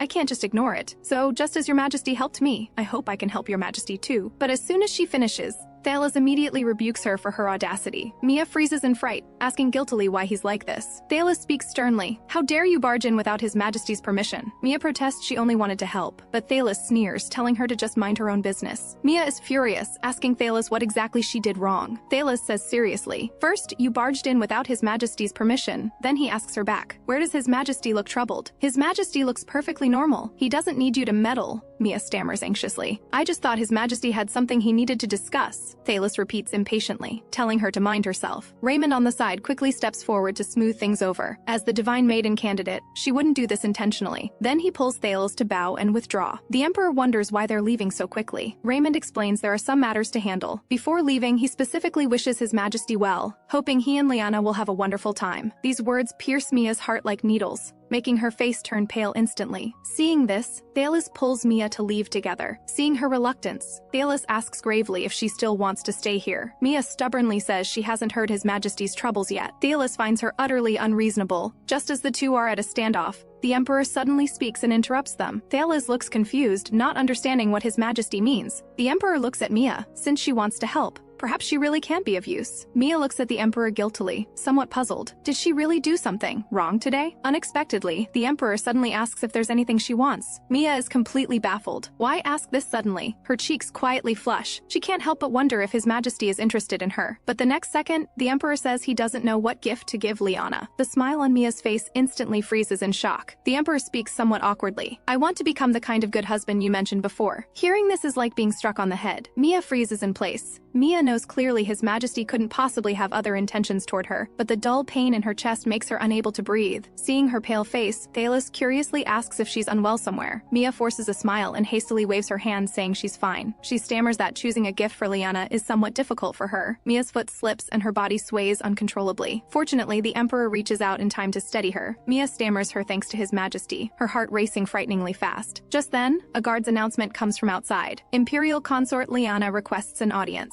Liana pushes the door open and sees the two embracing. Her steps pause slightly. The Emperor immediately releases Mia and tells Liana to come in quickly. He asks with concern why Liana came in person. Having a guard announce would have been fine. Liana jokes with a smile. She's not in another empire. She came to report on the New Year banquet preparations. She asks if he's available now. The Emperor immediately says he can make all the time for her. Watching their intimate interaction, Mia has a thought she shouldn't have. How she wishes she were the one by His Majesty's side right now. How wonderful it would be if she could take Liana's place. Thalos watches from the side, his gaze complex. At night, Mia hides in a small grove, crying her heart out. She's full of self-blame. How could she have such thoughts about Liana? She's utterly ungrateful trash. Amidst her crying, a strange voice suddenly comes from behind. The person curiously asks what thoughts she has about Liana. Mia stands up, warily demanding who's there in the shadows. The person slowly steps out of the shadows and introduces himself as Governor Raymond Plitia. Raymond's tone carries a hint of probing. However, Divine Maiden, what thoughts you have about Her Highness seems more worth investigating. Mia's heart sinks, recognizing him as the person she just saw. A governor should be someone of high status. Mia panics. If her base thoughts about Liana are revealed, she'll surely be punished. Seeing her terrible expression, Raymond softly asks if she's all right. He smiles reassuringly, thinking she must have misunderstood. Then he softens his tone, making it clear he's here to help her. Mia is full of doubt, unable to believe he would help. She asks in confusion why he's willing to help. Raymond pauses. Then he says gently, anyone seeing you cry would feel sympathy. He promises to keep it secret and won't tell anyone. He calls her Mia, softly asking why she's crying. Mia can't hold back anymore and cries in grievance. She really just slipped and fell into the water. She's absolutely not a spy, yet she's been suspected because of this accident. She doesn't know what to do. Mia chokes up. It was the Emperor who saved me from my predicament, so I always want to stay by the Emperor's side. And because of this, I had a thought I shouldn't have. She cries in confession that she actually had the thought of wanting to become Liana. Guilt overwhelms her, making her break down and curse herself as trash. How could I have such thoughts about Liana? Liana has taken such good care of me. The more she thinks, the more guilty she feels. Even thinking someone like her should be imprisoned to atone. Raymond watches her silently, then suddenly brings up the Empire's ancient legend. Mia stops crying, not understanding what legend he's talking about. Raymond speaks slowly. The legend tells of a black-haired divine maiden emerging from the lake with unparalleled divine power to help the Empire prosper, and she's the Emperor's lifelong beloved. Mia remembers the Emperor mentioned it to her. Raymond nods. This legend is also considered a prophecy. The people firmly believe the divine maiden will descend again, marry the Emperor, and restore the Empire's glory. Raymond's gaze is intense, stating the legendary divine maiden is right before his eyes. Mia's heart trembles, not understanding Raymond's intention in saying this. Raymond lists them. Emerged from the lake, black hair and dark eyes. In this territory, only Mia fits these descriptions. Raymond shifts his tone, pointing out that Liana is only the Imperial consort, not Empress. The position of Empress of the Empire is still vacant. These words explode like thunder. Mia trembles all over and stands frozen in place. Raymond softly reminds her not to forget. The next day, Liana's voice comes from outside the reception room. She asks if the Emperor was looking for her. Liana pushes the door open and sees the room full of gowns, her face full of shock. She asks asks in disbelief what these are. An ominous feeling inexplicably rises in her heart. Seeing her enter, the Emperor greets her somewhat unnaturally. Liana smiles and compliments that the reception room looks redecorated. The Emperor says somewhat awkwardly it's a gift prepared for her. His voice is too soft. Liana doesn't hear clearly and asks with furrowed brows what he said. She looks at the Emperor's shy appearance, full of confusion. For whom is he preparing a gift to show such an expression? Mia happens to push the door open, saying she's ready with her gown too. Seeing this, Liana instantly understands. So these gowns are prepared for Mia. Liana is secretly delighted, feeling everything is developing as expected. These two should indeed stick together. She's determined to fully support their love. Liana is joyful inside. The story is finally progressing in the original direction. She was worried the Emperor and Mia weren't close enough. Now she can finally relax. Now she just needs to pick any gown and leave. She's already fulfilled her mission as a supporting character anyway. But the Emperor suddenly speaks, saying these banquet gowns are banquet gifts prepared for her. Liana is instantly dumbfounded. The Emperor turns to ask Lise which gown suits the Imperial consort. Lise responds respectfully that anything suits her highness. Only then does Liana realize the person before her is Lise, the chief designer from the original story. But in the original story, these were clearly prepared for Mia. She's restless and anxious, not understanding why the Emperor is doing this for her. She needs to let the Emperor and Mia spend quality time together. She just wants to live quietly and doesn't want to come between them. If the plot derails, won't her planned peaceful life be ruined? Seeing her strange expression, the Emperor asks with concern if she's feeling unwell. Liana quickly pulls away, forcing composure and saying she's fine. Hearing this, the Emperor is still somewhat worried. Looking at the Emperor's devastatingly handsome face, Liana really can't be harsh. The Emperor presses on. Do you not like these gowns I carefully prepared? How can she refuse this face?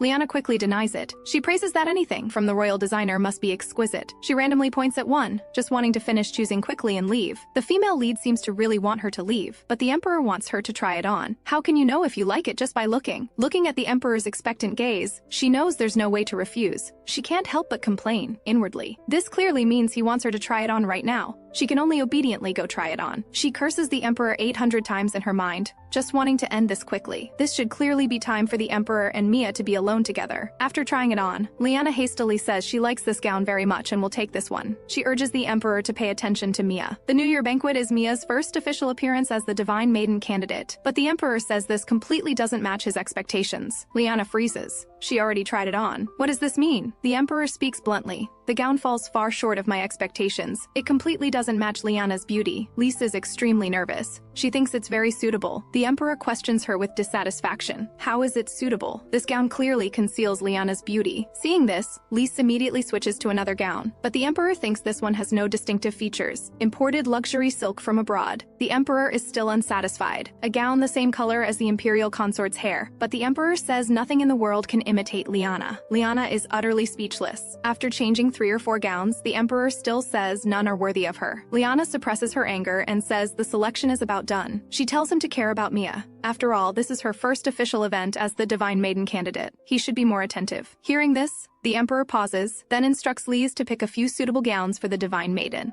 Lise respectfully accepts and immediately turns toward Mia. Liana screams frantically in her mind. Go to the female lead's side, she consoles herself. Perhaps they just met and feelings haven't warmed up yet. But in the original story, they had a good impression from the first meeting. The more Liana thinks, the more panicked she gets. Could it be? Liana's heart tightens. She's actually become an obstacle between His Majesty and Mia. She must quickly send His Majesty to Mia's side. Just as she starts to call Mia, Mia says the one she's wearing is fine. After thanking His Majesty for his care, Mia claims she's feeling unwell and takes her leave. Liana wants to stop her, but Mia leaves directly without looking back. She seems to have hurt Mia. Watching Mia leave without even taking a gown, Liana feels even more guilty. She's full of regret. If only she'd left earlier, His Majesty and Mia could have been alone together. Will she have to be on bad terms with the female lead from now on? The Emperor asks with concern what she's thinking about. Only then does Liana snap out of it. Seeing her poor complexion, he asks worriedly if something happened. A warm hand takes hers. The sensation is completely different from last time. Liana forces composure and quickly says nothing's wrong, but she can't help thinking, is this difference because His Majesty's hand is too warm, or because of His Majesty? Showing an anxious expression out of concern for her? The Emperor clearly doesn't believe it. Stating bluntly, her expression doesn't look like nothing's wrong. He's staying here only to make her happy. He hopes she doesn't feel it's forced. Liana emphasizes again that she's fine. She's just a bit worried about Mia. Hearing this, the Emperor breathes a sigh of relief. So she's concerned about the Divine Maiden. The Emperor explains he already told her to come later, but apparently his instructions weren't clear, and there are plenty of servants caring for Mia. They've been by her side the whole time. Only then does Liana notice there are so many servants. She sighs inwardly that His Majesty did put thought into Mia after all. The Emperor gazes at her, his tone solemn. him. The person I need to focus on is only you, Liana. Liana knows she should urge His Majesty to go to Mia, but at this moment she just can't say it. At this moment, the Emperor suddenly makes a request. He implores Liana not to worry about other things when she's with him. He reiterates what he said before, admitting frankly that he really cares about her, more than he imagined. The next day, the atmosphere in the palace conference room is tense. The Emperor proposes strengthening security for the upcoming New Year banquet, though he wanted to cancel. He ultimately decided to continue for the New Year's auspicious meaning. To guard against the Calvis threat, he decides to have Governor Raymond cooperate with the knights to protect the people's safety. Count Shafiq suddenly objects, pointing out it's inappropriate for Raymond to be in charge. He hasn't resolved the Calvis problem yet. He questions repeatedly. Has he caught those people? Has he stopped the attacks? He thinks Raymond only cleans up after the fact with no ability to preempt. How can someone so incompetent protect the people? The people are already deeply anxious. Count Shafiq implores His Majesty to think of the people and appoint a more suitable person in charge. Other ministers chime in, repeatedly imploring His Majesty to see clearly. The people are in danger and fear. The Emperor's expression is grave. He coldly calls Count Shafiq. He tosses out a stack of documents demanding what Count Shafiq sees. He explains these are all reports of attacks in various places after the border incident. He demands who has been tracking Calvis's whereabouts all along. Could the person Count Shafiq has in mind be more capable than Raymond? Count Shafiq is scared into incoherence, explaining he had no intention to humiliate Raymond. But public unrest is an undeniable fact. The investigation has yielded no results for so long, not even a clue. Count Shafiq again implores His Majesty to carefully consider this suggestion. After the meeting, Count Shafiq privately calculates whether he spoke too passionately just now. If his son could replace Raymond, this would be an excellent opportunity. But how to remove Raymond? But Raymond suddenly stops Count Shafiq, asking where he's rushing to. Count Shafiq claims he's on his way home and asks what he needs. His gaze is sharp, his tone meaningful as he says he has something to discuss with him. The ministers are all accusing Raymond of incompetence. The Emperor asks Thalos for his opinion. Thalos tactfully says it's hard to please everyone. Then he points out the Emperor's attitude just now might be mistaken as protecting the royal family. The Emperor pauses, regretting acting too impulsively just now. But the Calvis incident requires cooperation with the Holy Temple for in-depth investigation. National law clearly stipulates control of paper materials within the Empire. This type of paper shouldn't be easily leaked, though the possibility of someone disguising it as the Holy Temple's doing can't be ruled out. Raymond's suspicions aren't unreasonable either. Thales sees through the Emperor's concerns and softly asks if he's worried about relations with the Holy Temple. The Emperor nods in acknowledgement. Thales reminds him there's currently a Divine Maiden candidate staying in the palace. Why not use the Divine Maiden's power test as a reason to contact the Holy Temple? The Emperor readily agrees, telling him to implement this quickly. Suddenly someone reports that Divine Maiden candidate Mia requests an audience with His Majesty. Hearing this, the Emperor is somewhat delighted. She comes at just the right time. He instructs Thales to start with the Divine Maiden matter. The power test can't keep being delayed, but Thales suddenly speaks up to take over the Divine Maiden matter himself, suggesting the Emperor go see the Imperial consort first. The Emperor's eyes light up, praising this as a great idea. Thales promises to handle everything fully so he needn't worry. Mia walks through the door, just about to greet him, but the Emperor walks right past her, only saying he's busy and to see Thales if she needs anything. Mia freezes in place. She's full of grievance. She didn't even get to say hello, and he left without a word. She forces composure, consoling herself that the Emperor must truly have urgent business. But Thales speaks coldly. His Majesty went to see Her Highness, the Imperial consort. They are husband and wife after all. Her Highness is far more important than you. Mia angrily demands why Thales is telling her this. Thales is merciless, stating bluntly he can see she harbors futile hopes. He accuses her of approaching the Emperor with selfish motives and emphasizes His Majesty's heart belongs only to the Imperial consort. Mia forces composure and asks angrily, "So what?" She claims she's clear the person by His Majesty's side is Her Highness the Imperial consort, and she only wanted to simply greet His Majesty. She repeatedly emphasizes she truly has no other schemes or intentions. Thales presses relentlessly, demanding why she showed such an expectant expression if she only wanted to greet him. Mia frantically denies it. Thales sneers coldly. "Too bad there's no mirror for you to see your own expression." "Caught out?" Mia asks loudly and guiltily what's wrong with her expression. Thales shifts his tone. "Is it because everyone's spreading rumors the Divine Maiden will become Empress? So you think you're the legendary Divine Maiden who can become Empress? People only speculate she's the legendary Divine Maiden because she emerged from the lake, but she hasn't proven her divine power yet. She's just an outsider. Besides, legends are ultimately fiction. Thales has never truly trusted her." Thales reiterates that the Emperor's heart belongs only to the Imperial consort consort. Stop with the foolish delusions and pass the Holy Temple's test first. Hit where it hurts, Mia shoves Thales hard. Thales asks fearfully what she's trying to do. Mia's eyes are red as she accuses Thales of going too far. She chokes up. You could just drive me away directly. I just hope the person I like could care about her a little. Is even this small wish wrong? She furiously denounces Thales as too cruel. After speaking, she runs away crying. Seeing this, Thales wants to call her back, but it's too late. He curses under his breath. He originally wanted to help clear obstacles for His Majesty and the Imperial consort, but it backfired and made things worse. The New Year banquet is right around the corner, but Liana has no anticipation at all. On one hand, she's glad the banquet preparations are nearly done. On the other, she's suffocated by anxiety. Paul looks confused, not understanding what she's worried about. Liana sighs. Calvis, of course! This rebel force still hasn't been caught. Paul says bluntly that Governor Raymond has always been efficient. This is the first time for such a situation. Liana raises an eyebrow asking if he's badmouthing. Paul hastily defends himself, only saying those people are too thorough. After so long, there isn't even a trace.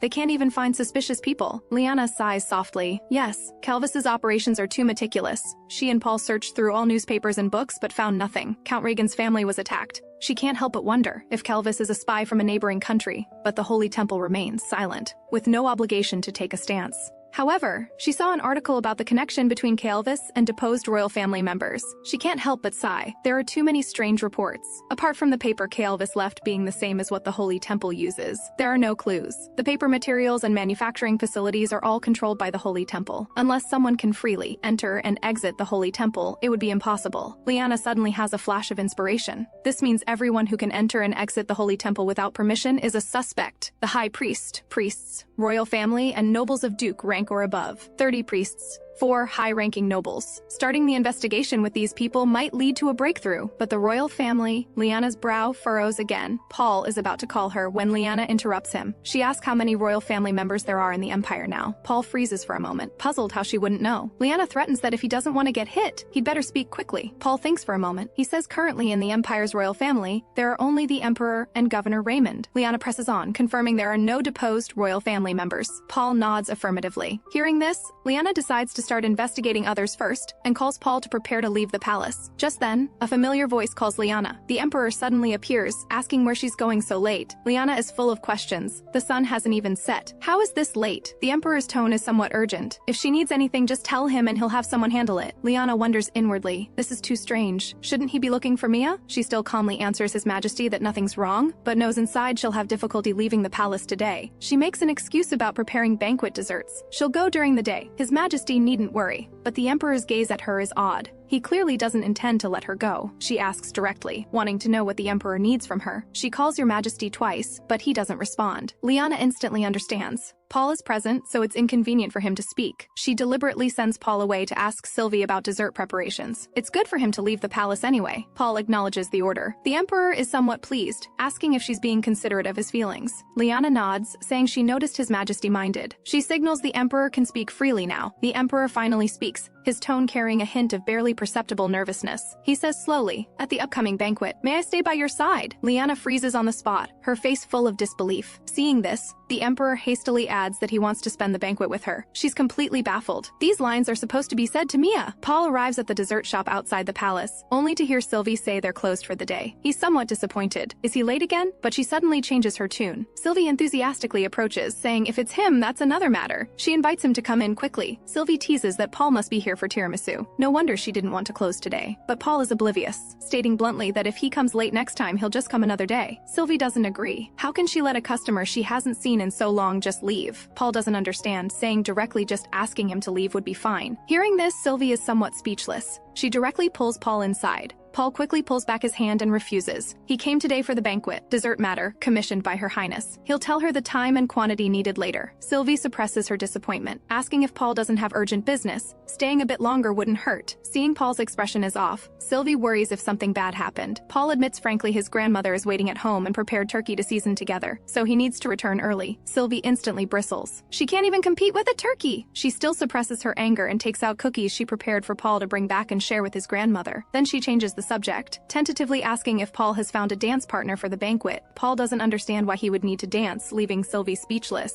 Sylvie emphasizes this is a banquet that only happens once a year. She's helping prepare desserts for the Imperial consort and will take the opportunity to visit the palace. Just delivering desserts would be a waste. She hints to Paul that she wants to dance at the New Year ball but hasn't found a partner yet. She asks Paul back. As Knight Commander, you'll attend too. Have you found a dance partner? She's secretly delighted. She's never heard of Paul dancing with other young ladies. This time is certain. She's dropped so many hints. Paul should understand by now, right? Just as Sylvie is about to invite him to be her partner, Paul interrupts. Even without a partner, you can enter. Sylvie's head is full of questions. What is this blockhead saying? Paul keeps stabbing. Not having a dance partner isn't shameful. She should attend openly. Besides, on the day of the banquet, he needs to prepare early and can't dance with her. Sylvie can't stand it anymore. This is so frustrating, she yells at Paul angrily. Why can't you understand? I mean, I want to go with you. How can you be Her Highness' guard being this dense? Can you even cook? Your grandmother does it all. You just eat. How early do you really need to go home? Sylvie's momentum is overpowering. She orders Paul to repeat after her. Dance with me at the ball. Paul wants to protest, saying he really has things to do, but Sylvie glares him down and roars. Say it! Paul is completely intimidated and stammers out. Dance with me at the ball. Hearing this, Sylvie nods with satisfaction. She stuffs the cookies and tiramisu into Paul's hands, telling him to take them. Sylvie waves with a smile, reminding Paul to see her at the ball. Paul complains aggrievedly that Sylvie is too much. She retorts that Paul is the one who's too much, and urges him to leave quickly. After he leaves, she can't help but complain that this jerk is so bad at reading the room. In the blink of an eye, it's the day of the Plisha Empire's New Year banquet. A noble lady sighs that this year's banquet security is even stricter than last year. Even personal belongings are searched. They gossip endlessly, speculating whether the Emperor and Imperial consort will still enter separately this year. Her Highness always entered alone in the past. So pitiful. But what they don't know is the Emperor has already asked Liana to let him accompany her. He wants to spend the year's end and the New Year's beginning with Liana. Liana is full of doubt. These words should be said to the female lead. How are they being said to her? But looking at the Emperor's sincere gaze, she simply can't refuse. She also doesn't want to avoid the Emperor's gaze like this. In the end, Liana nods and agrees. The Emperor smiles. He promises Liana he'll give her unforgettable memories. She can't help thinking the female lead was probably attracted by this gaze of the Emperor's. And the original Liana always craved this kind of affection and attention too. On the day of the banquet, the Emperor gently calls Liana's name. The herald announces loudly that His Majesty the Emperor and Her Highness the Imperial consort are about to enter. Everyone applauds enthusiastically, welcoming the Empire's Emperor and Imperial consort. A few days before the New Year banquet, Liana still didn't understand why she needed to practice dancing. Paul reminded her the banquet was coming soon. Seeing her play dumb, he hesitantly asked if she didn't plan to dance with the Emperor. Liana denied it without thinking. The Emperor isn't someone who enjoys banquets. How would he invite her to dance? Recalling that certainty now, she only feels embarrassed. The herald announces loudly, the Emperor and Imperial consort Liana enter. Everyone salutes in unison, wishing the Plisha Empire eternal glory. Liana's heart is uneasy. In the original story, it wasn't her who entered with the Emperor. It should have been the female lead, Mia. The plot has already deviated from the original trajectory. Seeing her expression is off, the Emperor asks with concern if she feels uncomfortable. She quickly waves her hand in denial. She claims it's just nerves from entering for the first time and thanks him for his concern. But inside, she's full of unease, clearly anxious yet having to pretend to be happy. The Emperor, who never attends banquets, actually said he wants to spend time with her, leaving the female lead aside. But she can't tell him she's afraid she'll end up imprisoned. The Emperor suddenly speaks, suggesting they enter side by side like this next year too. Suddenly he speaks again, saying they should stay together like this year after year. The phrase "I want to spend the rest of my life with you" completely panics her. She desperately tries to remember how Liana in the original story would respond to such words. But no matter how hard she tries, she can't recall what the original Liana was like. The Emperor leans down again to ask if she's willing, his eyes full of expectation. She can't remember anything, only the book's description of His Majesty's captivating eyes. Liana can only force composure and agree. Of course I'm willing, Your Majesty. Hearing this, the Emperor reflects.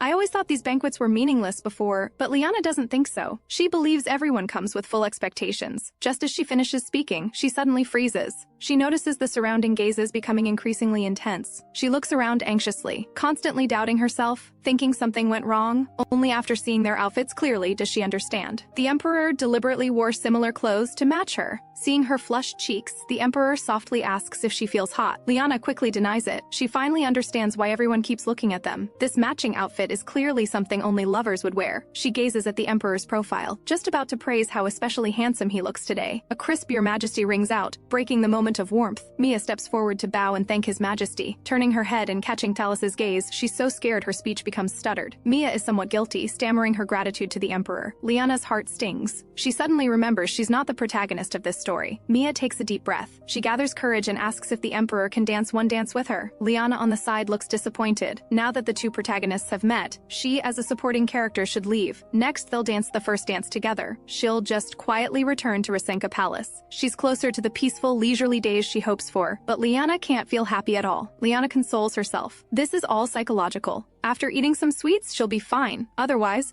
she'll just go back with Paul. Just as she's lost in thought, the Emperor tells Mia to go back. He'll pretend he didn't hear today's request. He also says he's already made plans with Liana. Today he'll completely and entirely accompany only her. Mia forces composure to explain she just asked casually since the ball was starting. After speaking, she hastily bows an apology, her tone carrying disappointment. Liana's eyes widen, her face full of confusion. What's going on? In the original story, they're clearly the protagonists. How can she just leave like this? Why doesn't His Majesty ask Mia to stay? He just watches her leave. Has the plot deviated from the original again? Alarm bells ring in Liana's heart. The sudden music breaks the silence. The Emperor reminds Liana it's time. The Emperor asks gently, "May I have the honor of dancing with you?" He gently calls her name and then kneels on one knee. Liana's eyes widen in shock. She can't believe this scene before her eyes. According to the original story at this banquet, His Majesty should be spending the entire time with Mia, but the flutter in her heart doesn't lie. Spending time with His Majesty doesn't seem bad. She bows. "It's my honor to dance with your Majesty." Seeing the Emperor frozen, she quickly reminds him everyone is waiting. She urges him to start quickly. The Emperor gazes at her with a slight smile and says softly, "This is our first dance together." Liana smiles and corrects him. "This isn't the first time. We danced at the wedding too. That was the wedding 2 years ago. It's just that the atmosphere was particularly awkward then." But the Emperor shakes his head in denial, saying that didn't count as dancing together. They didn't even make eye contact then. And now, this is the first time he's seen her smile so happily. Liana's cheeks flush. She softly thanks His Majesty for his favor. The Emperor's gaze is sincere. He confesses again, "I've actually always cared about you." He pauses and adds, "This care may have already crossed boundaries." When the words "I like you" fall, Liana is thunderstruck. Her mind goes blank. He doesn't like Mia but likes her? These are lines from the original story. Why are lines meant for Mia being said to her? Seeing her dazed, the Emperor is somewhat worried. Liana keeps thinking. In the original, after the female lead hears this, she's threatened by the supporting character Liana. This makes her can't help but suspect. Has the plot completely reversed? Has she become Mia's role? Unable to accept this, ignoring the Emperor's calls, she turns and flees. She just wanted to avoid the miserable fate of imprisonment. Now is she becoming the female lead whose life is threatened? In the original story, besides the Emperor, no one stands on the female lead's side. In a court full of enemies on all sides, how can she survive? Meanwhile, Thalos approaches Mia proactively, inviting her to dance. He has something important to tell her privately. Mia impatiently asks what Thalos wants to say, but Thalos plays coy, complaining she's too impatient. At least dance one dance with the Saint candidate first. Mia is completely impatient, saying bluntly she's not in the mood for this. Seeing Mia's firm attitude, Thalos finally decides to get straight to the point. The phrase "let go of inappropriate desires" makes Mia freeze instantly. Thalos speaks earnestly, advising her not to be deluded by legends and develop unnecessary desires. He emphasizes that legends are just legends in the end. The Empire is stable now, and His Majesty's heart belongs to only one person. He says bluntly that expecting the Emperor's affection is greedy. He advises her to stop hoping. After hearing this, Mia stubbornly turns her head away. She really wants to just ignore the finance minister's words, but her gaze sweeps over the two people on the dance floor. In the end, her heart softens. She clearly sees His Majesty's happiness at this moment, more radiant than ever before. Mia states firmly, she will never hurt others for personal happiness. She openly thanks Thalos for his advice, but she doesn't forget to complain that Thalos's earlier attitude was too rude and harsh to hear. Thalos coughs awkwardly. "I was too harsh last time. I apologize, Saint Candidate." Mia teases that she didn't expect the finance minister to admit fault. But her name is Mia, not Saint Candidate. Thalos looks puzzled. Is the title really that important? Mia instantly bristles, emphasizing it's very important. She accuses Thalos' title and tone of being full of self-righteous arrogance. The Emperor suddenly rushes over, urgently asking Thalos if he's seen Liana. Thalos looks astonished. Shouldn't the Imperial consort be with His Majesty? The Emperor says dejectedly that Liana suddenly ran away mid-dance. He can't figure out what he did wrong. In the corner, Liana is still unsettled by that confession. In the original story, those words of affection should have been said to Mia. A terrifying thought emerges. Has she taken on Mia's role? Liana trembles with fear. In the original story, the one who threatened Mia was Liana. Now that roles are reversed, will Mia be the one trying to kill her? This thought sends chills down her spine. After all, the plot hasn't deviated much from the original. The more she thinks, the more panicked she becomes, completely unsure how to handle this situation. Just as she's on the verge of breakdown, Raymond opens the balcony door, asking in confusion why Her Majesty is here. He quickly apologizes for his rudeness, asking if something has happened. Liana forces composure, lying that she just feels a bit dizzy. She'll return after resting briefly, telling Raymond not to worry. Raymond gently suggests he can stay with her, or if it's awkward, he can call the ladies in waiting. He insists the Imperial consort cannot be left alone. Liana looks carefully, and notices Raymond and the Emperor look remarkably alike, yet different. A strange thought emerges. What would Raymond do? If he faced the plot from the book in a past life, how would he handle it all? Though this idea is absurd, she can't help but be curious. She looks up and asks, "Governor Raymond, do you believe in past lives?" Past lives? Raymond ponders, then shakes his head with a smile. He's never thought about past lives. Liana feels instantly embarrassed, mockingly calling it a stupid question, bringing up past lives out of nowhere, thinking Raymond would understand. She feels like a fool. She quickly explains she was just asking casually. Past lives can't possibly exist. Then she rallies herself, saying she's fine and Raymond needn't worry. Suddenly remembering she ran off abruptly, His Majesty must be startled. She asks Raymond to tell His Majesty she'll return after a brief rest. But Raymond suddenly speaks, stopping Liana as she's about to turn. He thinks seriously. If someone were reborn with memories of a past life, that would be a once-in-a-lifetime opportunity, and surely the gods would hope that person wouldn't miss their chance again. Raymond scratches his head, saying with a smile that's just his thought. Hearing this, Liana is touched. Raymond thinks his words are unrealistic and awkwardly apologizes. Liana quickly affirms he's absolutely right. She has an epiphany. This isn't the story's ending yet. Worrying about an uncertain future is meaningless, though there are some deviations from the original. The general direction of development hasn't changed. Everything will be fine. Liana rallies herself. Raymond nods gently, telling her to compose herself before returning. He'll relay her message to His Majesty. Liana can't help but call him back, wanting to know why he thinks this way. Hearing this, Raymond looks puzzled. She stammers that she's just purely curious. Curious why he would think this way, and even more curious whether he'd change this view if the future were already set in stone. She's actually somewhat worried about past memories. Though she says this, what she really cares about is the novel she read. Getting no response, she quickly covers for herself, saying she spoke unnecessarily again. But Raymond responds seriously. Not unnecessary at all. After all, this concerns Her Majesty, the Imperial consort. Raymond admits he also has painful memories. He once denied all the world's beauty because of his painful past, wrapped in resentment every day, living in unbearable pain. He even had thoughts of inflicting all the pain he endured back on others.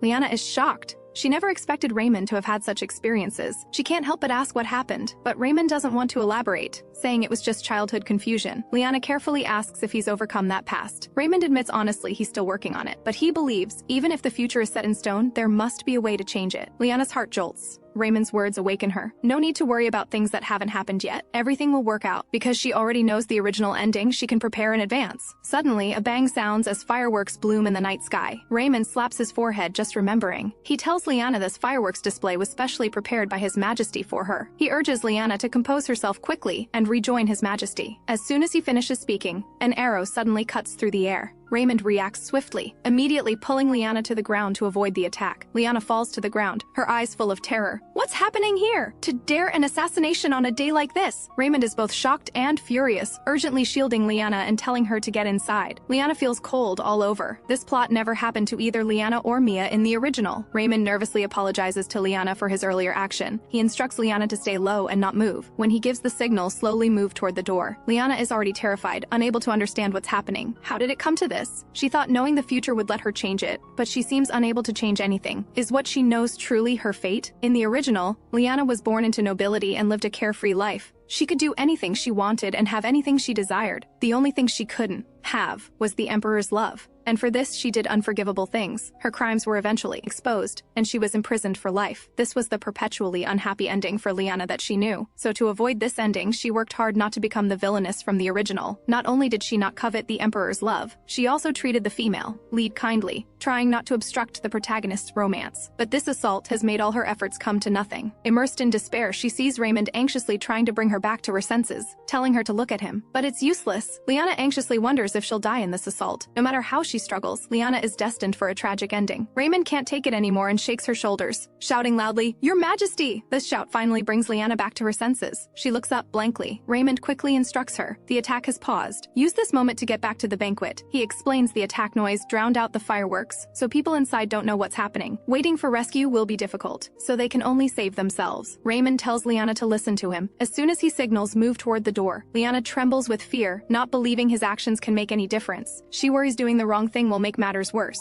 It seems nothing she does matters. Seeing through her hesitation, Raymond emphasizes this attack is Kaelvis's doing. The arrows are the same as before, only they would do something like this. He tells Liana that for the Empire's safety, she must act quickly. He reassures her the distance isn't far. He'll protect her. Please trust him. Liana finally finds courage, nodding in agreement and urging herself to stay strong. Following instructions, Liana moves with difficulty, bent over. She keeps reminding herself not to let others fall into danger. Finally, she reaches the door. Now she'll be safe once the door is open. But just as she's about to touch the handle, an arrow cuts through the air. Raymond notices and immediately shields Liana. The impact of the piercing arrow sends them both tumbling through the door. Inside erupts into chaos as everyone is stunned by this sudden situation. Liana turns back in terror, calling Raymond's name, her tone full of panic. Raymond forces a smile, reassuring her he's fine. Everyone approaches with concern, asking if Her Majesty is all right. Raymond struggles to tell Liana to get inside quickly, and asks her to forgive his impropriety, his voice extremely weak. Before he finishes speaking, he collapses to the ground. Now everyone completely erupts into panic, screaming in alarm. It's an attack! Run for your lives! Only Liana keeps calling Raymond's name with worry. Meanwhile, the Emperor is consumed by deep self-blame, regretting he couldn't greet her more warmly before. If only he could have been gentler with her. If only he could have expressed his feelings sooner. Perhaps Liana wouldn't have shown such an expression when hearing his confession. After searching for so long, the Emperor still hasn't found Liana. She responded to his confession with silence and then left. He feels utterly dejected. This expected outcome, he can only blame himself. But why does his heart hurt so much? He should have been prepared. It shouldn't hurt this much. Fireworks suddenly burst brilliantly across the night sky. These fireworks, he had been so looking forward to watching them with Liana. At that moment, screams suddenly come from the banquet. It's an attack! The Emperor is instantly alert. What's happening? Under cover of the fireworks. This assault strikes the palace. Thalos and Titus rush over, reporting the attack with panicked expressions, asking with concern if His Majesty is all right. He decisively orders Titus to gather soldiers and the royal knights to protect the castle and control all entrances, and to take his knights to the banquet hall. Thalos is very worried, reminding the Emperor they're His Majesty's personal guard. But the Emperor insists it's an order. They must protect everyone in the castle at all costs. Thalos reluctantly agrees. The Emperor reminds himself to focus on what matters. There's no time for self-pity. Inside the banquet, everyone is terrified. Paul searches anxiously for Liana. Upon seeing her, he quickly approaches to check on her condition. When his gaze falls on Raymond beside her, Paul pauses. He immediately shouts for guards. Protect the governor and Her Majesty. After this, he gently urges Liana to return to the palace immediately. But Liana doesn't respond, murmuring softly that it's Kael'thas. All of this today was done by Kael'thas and their group. Paul looks worried, again urging Liana to get to the palace quickly. But Liana falls deeper into self-denial, repeating that she can't do anything. She's full of regret. She thought she could change fate but changed nothing. She was wrong. Even giving her all, the situation keeps deteriorating. She hates her useless self. She's worthless. Liana asks herself blankly, what fate am I even trying to change? Now with this happening, even His Majesty will be implicated. Even if she really became Mia from the original, the danger still exists. At this moment, Titus arrives at the banquet with knights, working to calm the panicked crowd. He announces loudly His Majesty's orders. The royal knights will protect the castle, and from this moment, all entrances are sealed to search for suspects. His Majesty also orders the Empire's first Knight Order to come protect everyone here. Titus continues calming everyone, telling them not to panic. The Emperor finally pushes through the crowd. He reaches Liana's side, full of concern. He apologizes for arriving late. He urgently asks if she's injured, but Liana instinctively pulls away, unwilling to accept his concern. The Emperor tries to say something, but is interrupted by Liana's apology. She explains she was startled and lost her composure. Her tone is polite yet distant. She says sorry for worrying him. She'll return to Ravenna Palace immediately, so His Majesty needn't be concerned. Hearing this, the Emperor lowers his outstretched hand. The Emperor's heart fills with helplessness and bitterness. He can only instruct Paul to escort Liana safely back to the palace. Paul respectfully accepts the order, promising to protect Liana's safety. The Emperor keeps reassuring himself. It's safe there. She'll be fine. 3 days after the assault incident, Marquis Roderick finally arrives at the palace to report. As soon as he arrives, he immediately reports the latest investigation progress to His Majesty. They've verified the guests who entered and left during the banquet as ordered, as well as the whereabouts of the servants on duty that day. But the investigation has hit a dead end. Some people's whereabouts still can't be confirmed. Hearing this, the Emperor erupts in fury, demanding details from Roderick. Are there servants whose whereabouts remain unknown, or are nobles openly refusing to cooperate with the investigation? His tone is harsh as he commands Roderick to answer immediately. Roderick hesitates for a moment, but he speaks frankly. Count Glendon Trevor has refused the royal investigation request. Additionally, several servants from the banquet kitchen and storage areas still can't be accounted for. Even the invited Holy Temple personnel need to be investigated. Count Grayson immediately jumps in to object, calling the investigation of nobles outrageous. What will the common people think? Even the late Emperor never did such things.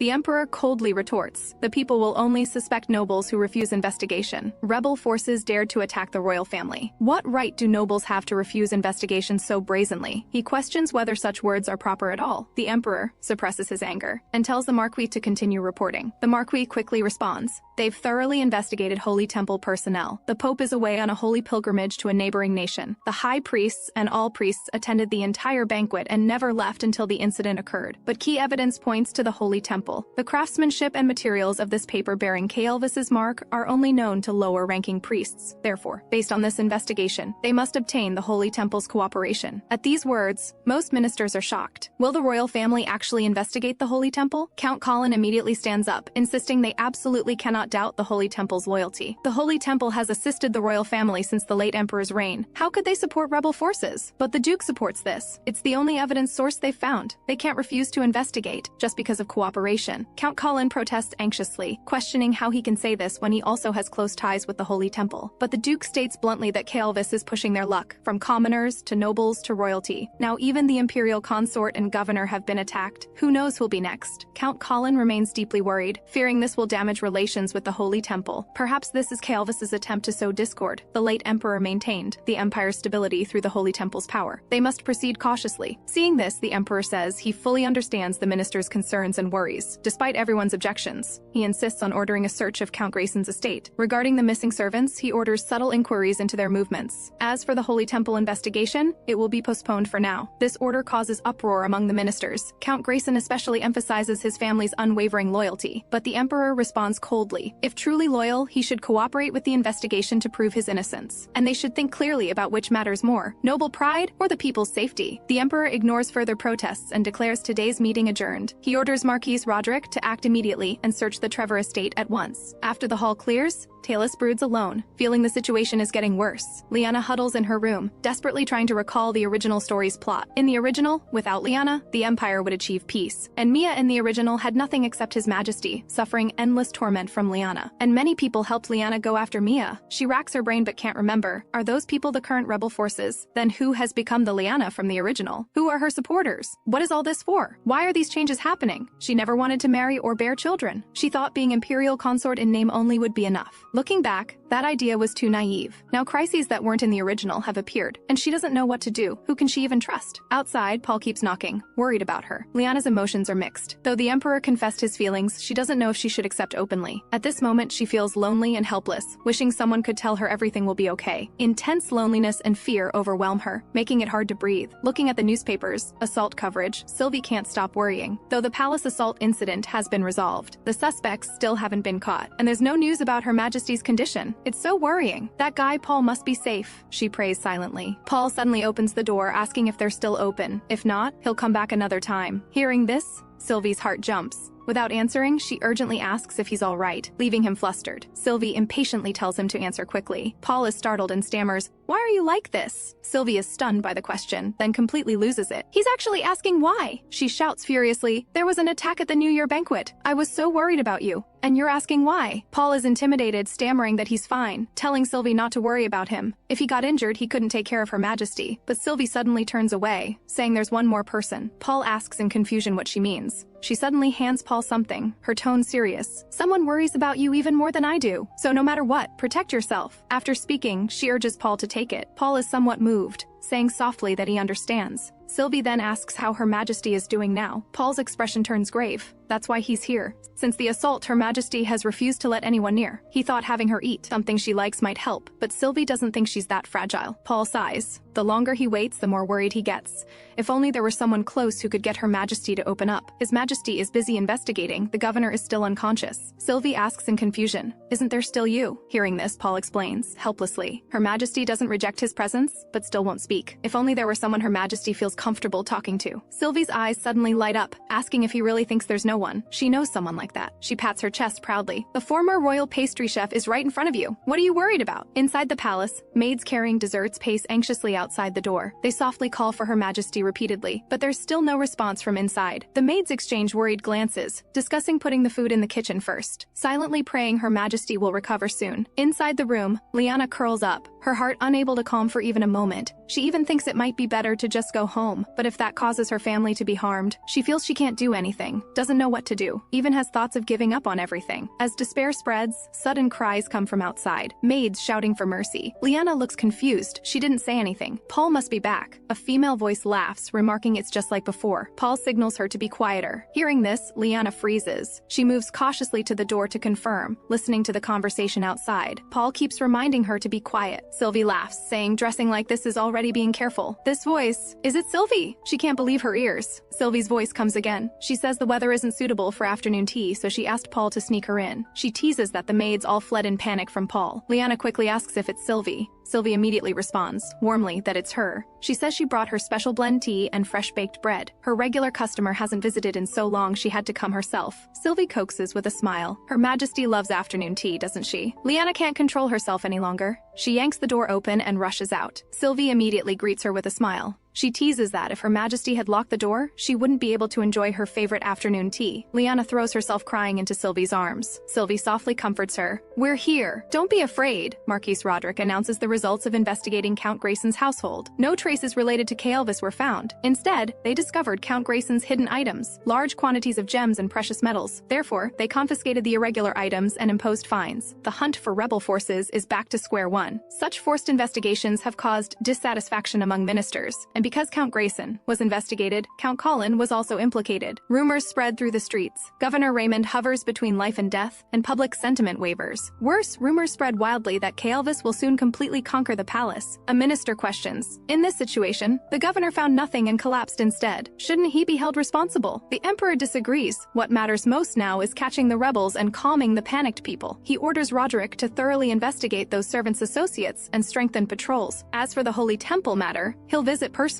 The court meeting ends hastily like this, but the minister's reactions remain poor. Thales gently advises His Majesty to proceed more cautiously. The atmosphere among ministers isn't good right now. The emperor speaks impatiently. Let them argue. Right now, forget criminals. They don't even have suspects. Seeing this, Thales reports they're tracking the missing servants, but can only wait until the Pope returns. The emperor sighs melancholically. Only then can they formally investigate the priests. The emperor's steps halt as he suddenly looks up. His gaze falls on Liana's room window. Seeing him go silent, Thales calls softly in confusion. Your Majesty? The emperor's mind is full of Liana, worrying if she still feels anxious. Usually at this time, she'd be taking a walk with Paul. Seeing this, Thales immediately tells him he's heard Her Majesty hasn't eaten in days and won't leave her room. He asks if His Majesty wants to see Her Majesty. The emperor lowers his head dejectedly, recalling how Liana pushed him away that day. He shakes his head in refusal. Even his presence can hardly ease her mind. Inside, the lights suddenly flicker. Thales exclaims in surprise. The emperor feels slightly relieved, immediately ordering Thales to ask the servants about it and reminding him to take good care of Liana. After handling this, return quickly to discuss the Holy Temple matter. He feels powerless. This is all he can do to protect her. Inside, Sylvie teases Liana with a smile. With a knight like Paul, what's there to worry about? She deliberately asks if Paul isn't doing his job properly. Paul's face reddens as he explains he's always been diligent. Hearing this, Sylvie continues laughing at him. Didn't expect you to be so eloquent. She turns to ask if Her Majesty remembers when she first met Paul. She says about a year ago, Her Majesty first brought Paul to the shop. Back then, Paul stared at the dessert counter like he'd never seen such things. Her Majesty nods gently. She even gave him desserts. Sylvie nods repeatedly, but there's something Her Majesty surely doesn't know. She told Paul he could come often if he liked. The next morning, before she even opened, Paul was waiting at the door. It startled her. Paul worried his presence would scare customers away, so he came early to buy and leave right after. Sylvie laughs admiringly. It was so adorable. Paul's face turns bright red, telling her to stop. He quietly complains to Sylvie. Why tell Her Majesty this? But Sylvie doesn't see what's wrong. Liana says she wants to hear more of these stories. Sylvie shows a triumphant smile. Paul scratches his head awkwardly. As long as it makes Her Majesty happy, he'll accept it. Sylvie's eyes light up, telling Her Majesty to just let Paul know if she wants to see her. Paul immediately objects. There won't be a second time. Sylvie asks back. Her Majesty says it's interesting, so why can't there be a next time? Paul protests anxiously this shouldn't happen even once. Her Majesty watches them both, finally understanding everyone hopes she'll feel better. She hesitates privately. Would it be inappropriate to confide in them? She knows they're keeping her company with good intentions. Confessing won't change anything, but she still wants to speak. Liana takes a deep breath, softly calling Paul and Sylvie. She wants to try telling them the secret in her heart. The words reach her lips, but Liana swallows them back. If she tells them this is the world of a book, they'd either think she's gone mad or that she's joking. They might even think it's psychological trauma from the assault. Fortunately, chatting with them gradually lightens her mood. Compared to overthinking alone, she feels much calmer now. Sylvie suddenly asks curiously, has really no one entered this room all this time? Guessing the answer, she asks with concern if Liana's feeling better. Liana forces forces a smile, responding softly that she's fine now. Sylvie continues asking if they've caught the attackers yet. Paul replies that His Majesty is personally involved in the investigation and investigated nobles too, but they still haven't found suspects. Liana is shocked. No one dared stop him? Paul nods. Of course there were, but it's already done, and the Emperor personally investigating has triggered strong backlash. Sylvie could guess just from reading the newspapers. Paul adds that the Emperor also plans to personally visit the Holy Temple. Unclear if it'll go smoothly. Everyone's speculating he might bring Saint candidate Mia along, but so far these are just rumors. Liana feels instinctively disappointed. If the Emperor really takes Mia to the Holy Temple, that's a key plot point from the original. Will fate ultimately return to the original's predetermined course? She shakes her head desperately in denial. Everything is already vastly different from the original. In the original, she attacked Mia many times, but in reality she's never done so, though His Majesty was cold to her just like in the original. But words that should have been said to Mia in the original, he said to her instead. Just from this, the Emperor doesn't seem to resent her. She just can't understand why. Sylvie notices her strangeness, asking softly if she has something to say. Liana snaps back to attention, her face full of confusion. Sylvie says bluntly, after Paul mentioned the Holy Temple, she's looked worried ever since. Is she unhappy because she heard the Emperor might take the Saint candidate to the Holy Temple? Liana's heart jumps, quickly waving her hands in denial. No, absolutely not. She explains she's just worried the minister's opposition will cause trouble. It's definitely not because of that. His Majesty doesn't care about her anyway. But Sylvie asks meaningfully, do you really think the Emperor doesn't care? She heard from servants that every time the Emperor goes to the meeting room, he deliberately looks toward your room. Just now he specifically asked about her condition and reminded servants to take extra care of Her Majesty. Sylvie analyzes. Perhaps the Emperor has been worried about her all along, just doesn't know how to approach. After all, no one shows such care for someone they don't care about without reason. Sylvie encourages her. It's okay to try opening up to the Emperor. Liana's eyes are confused. If she's really become the Mia from the original, the Emperor is the only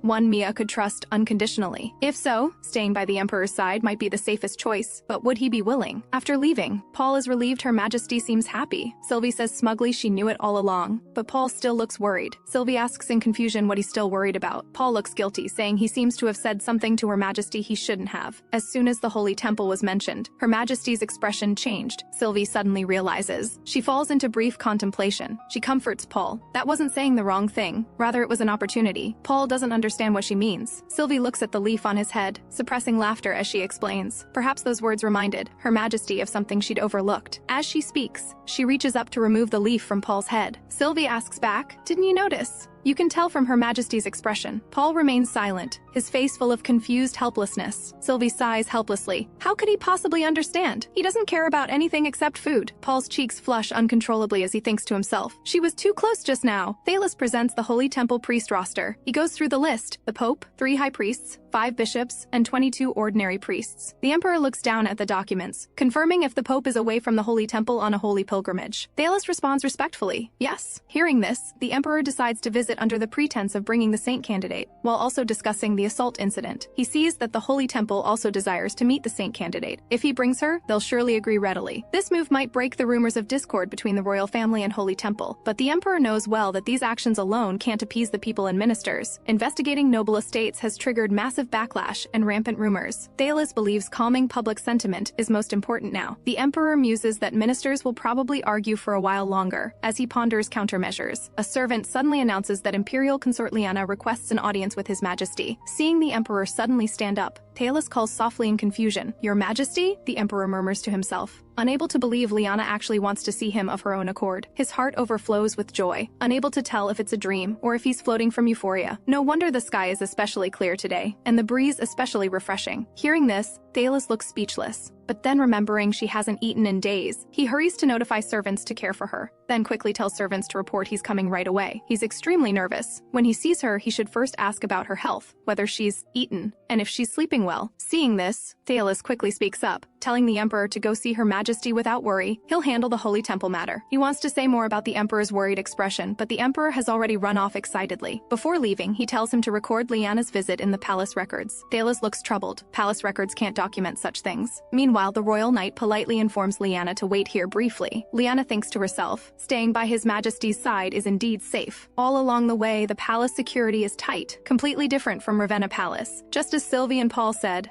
The aftermath of the assault has been largely handled. Compared to Ravenna Palace, staying here is definitely safer. Now she just needs to think of a suitable reason to stay here legitimately. In her thoughts, she suddenly remembers Raymond. Her heart fills with panic. She quickly reassures herself she's fine. This is His Majesty's room, very safe. Just then, the Emperor suddenly enters holding flowers and a gift, excitedly asking if she's been waiting long, and confesses that in his heart, nothing is more important than her. Seeing her pale face, the Emperor immediately orders the Imperial physician summoned and tells others to leave.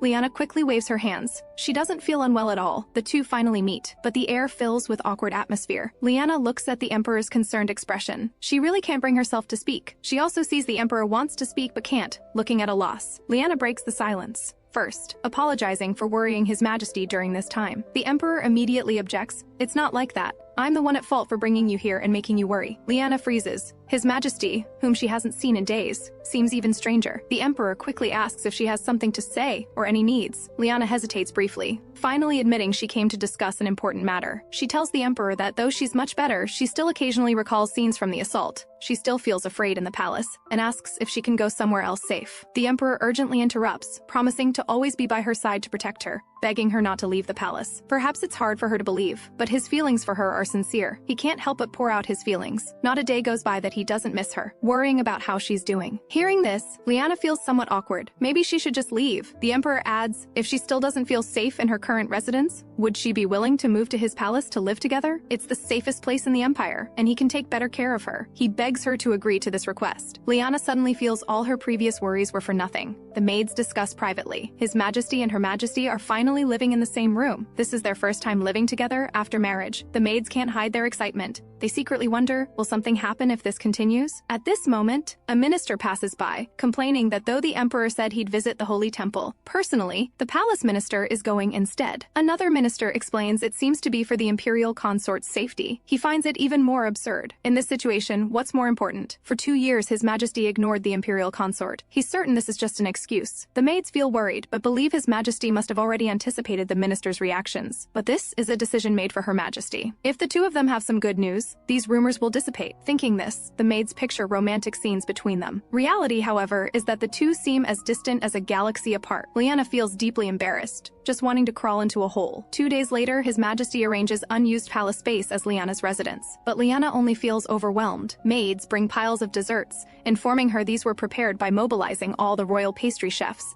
and asking with concern how Liana is adjusting here. Liana just feels a headache. This is too much. Next, His Majesty's gifts arrive. Liana can't believe it. More gifts! Maids also bring in piles of gifts. Liana urgently tells them to stop bringing more. She says bluntly she lacks nothing. Take the gifts back. The servants quickly apologize but insist she accept them, because these are His Majesty's orders. If they fail, His Majesty won't let them off easily. Hearing this, Liana feels concerned and can't refuse anymore. A servant seems to have more to say, glancing quietly at Paul. Only then does Paul remember. He abruptly invites Liana to come to the corridor. Liana is full of confusion. Paul speaks deliberately, would like to have afternoon tea with you. Walking in the corridor will reveal surprises. Just walking in the corridor will improve your mood. Liana hears him reciting mechanically and instantly understands it's His Majesty's instruction. She feels anxious, guessing something extravagant is about to happen. The moment the door opens, Liana is stunned. The corridor has become extraordinarily magnificent. Seeing Liana, the Emperor immediately calls her name excitedly. He explains that since going outside isn't convenient, he created this little garden for her. Liana internally complains, "How is this little?" She instantly understands. The Emperor knows she usually takes walks with Paul at this time, but this is really too extravagant. An indoor garden plus magical petals.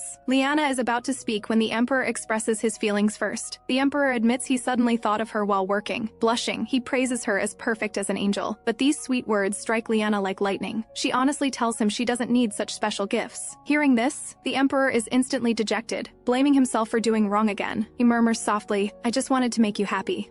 Seeing his dejected appearance, Liana's heart softens. She reaches out to accept the flowers. She says softly, "Thank you for your Majesty's thoughtful preparation." The Emperor immediately brightens, promising to give her even more beautiful flowers next time. Liana quickly interrupts, saying, "Simple pastries will be fine next time." In Raymond's dream, his mother praises him for being so good and reminds him to be a useful child. The scene suddenly shifts as Raymond jolts awake from the nightmare, his heart still pounding. After recovering, he reflects that he slept longer than expected. Adrian reports to Raymond, "His Majesty personally directed the investigation and barely managed to stabilize public sentiment, but forcibly searching noble estates met fierce resistance. Combined with the impact of the royal assault, public sentiment grows increasingly unstable. Adrian can't help asking if Raymond is really alright. After all, the Imperial physician specifically warned him not to push himself. But Raymond only asks about leads on the suspects. Adrian reports helplessly that His Majesty and the investigation units tried their best but still have no leads. They haven't even found witnesses. Worse, there are rumors that even more terrible things will happen. He believes they should focus on calming public opinion now. Meanwhile, on the road to the Holy Temple, Mia asks Thalos in confusion why she has to go too. Thalos explains patiently, it's to test her divine power. Mia immediately refuses vehemently, insisting she has no divine power. Thalos deliberately scares her, saying he's considering installing bars on her windows. Mia curses that he's insane. Hearing this, Thalos sneers.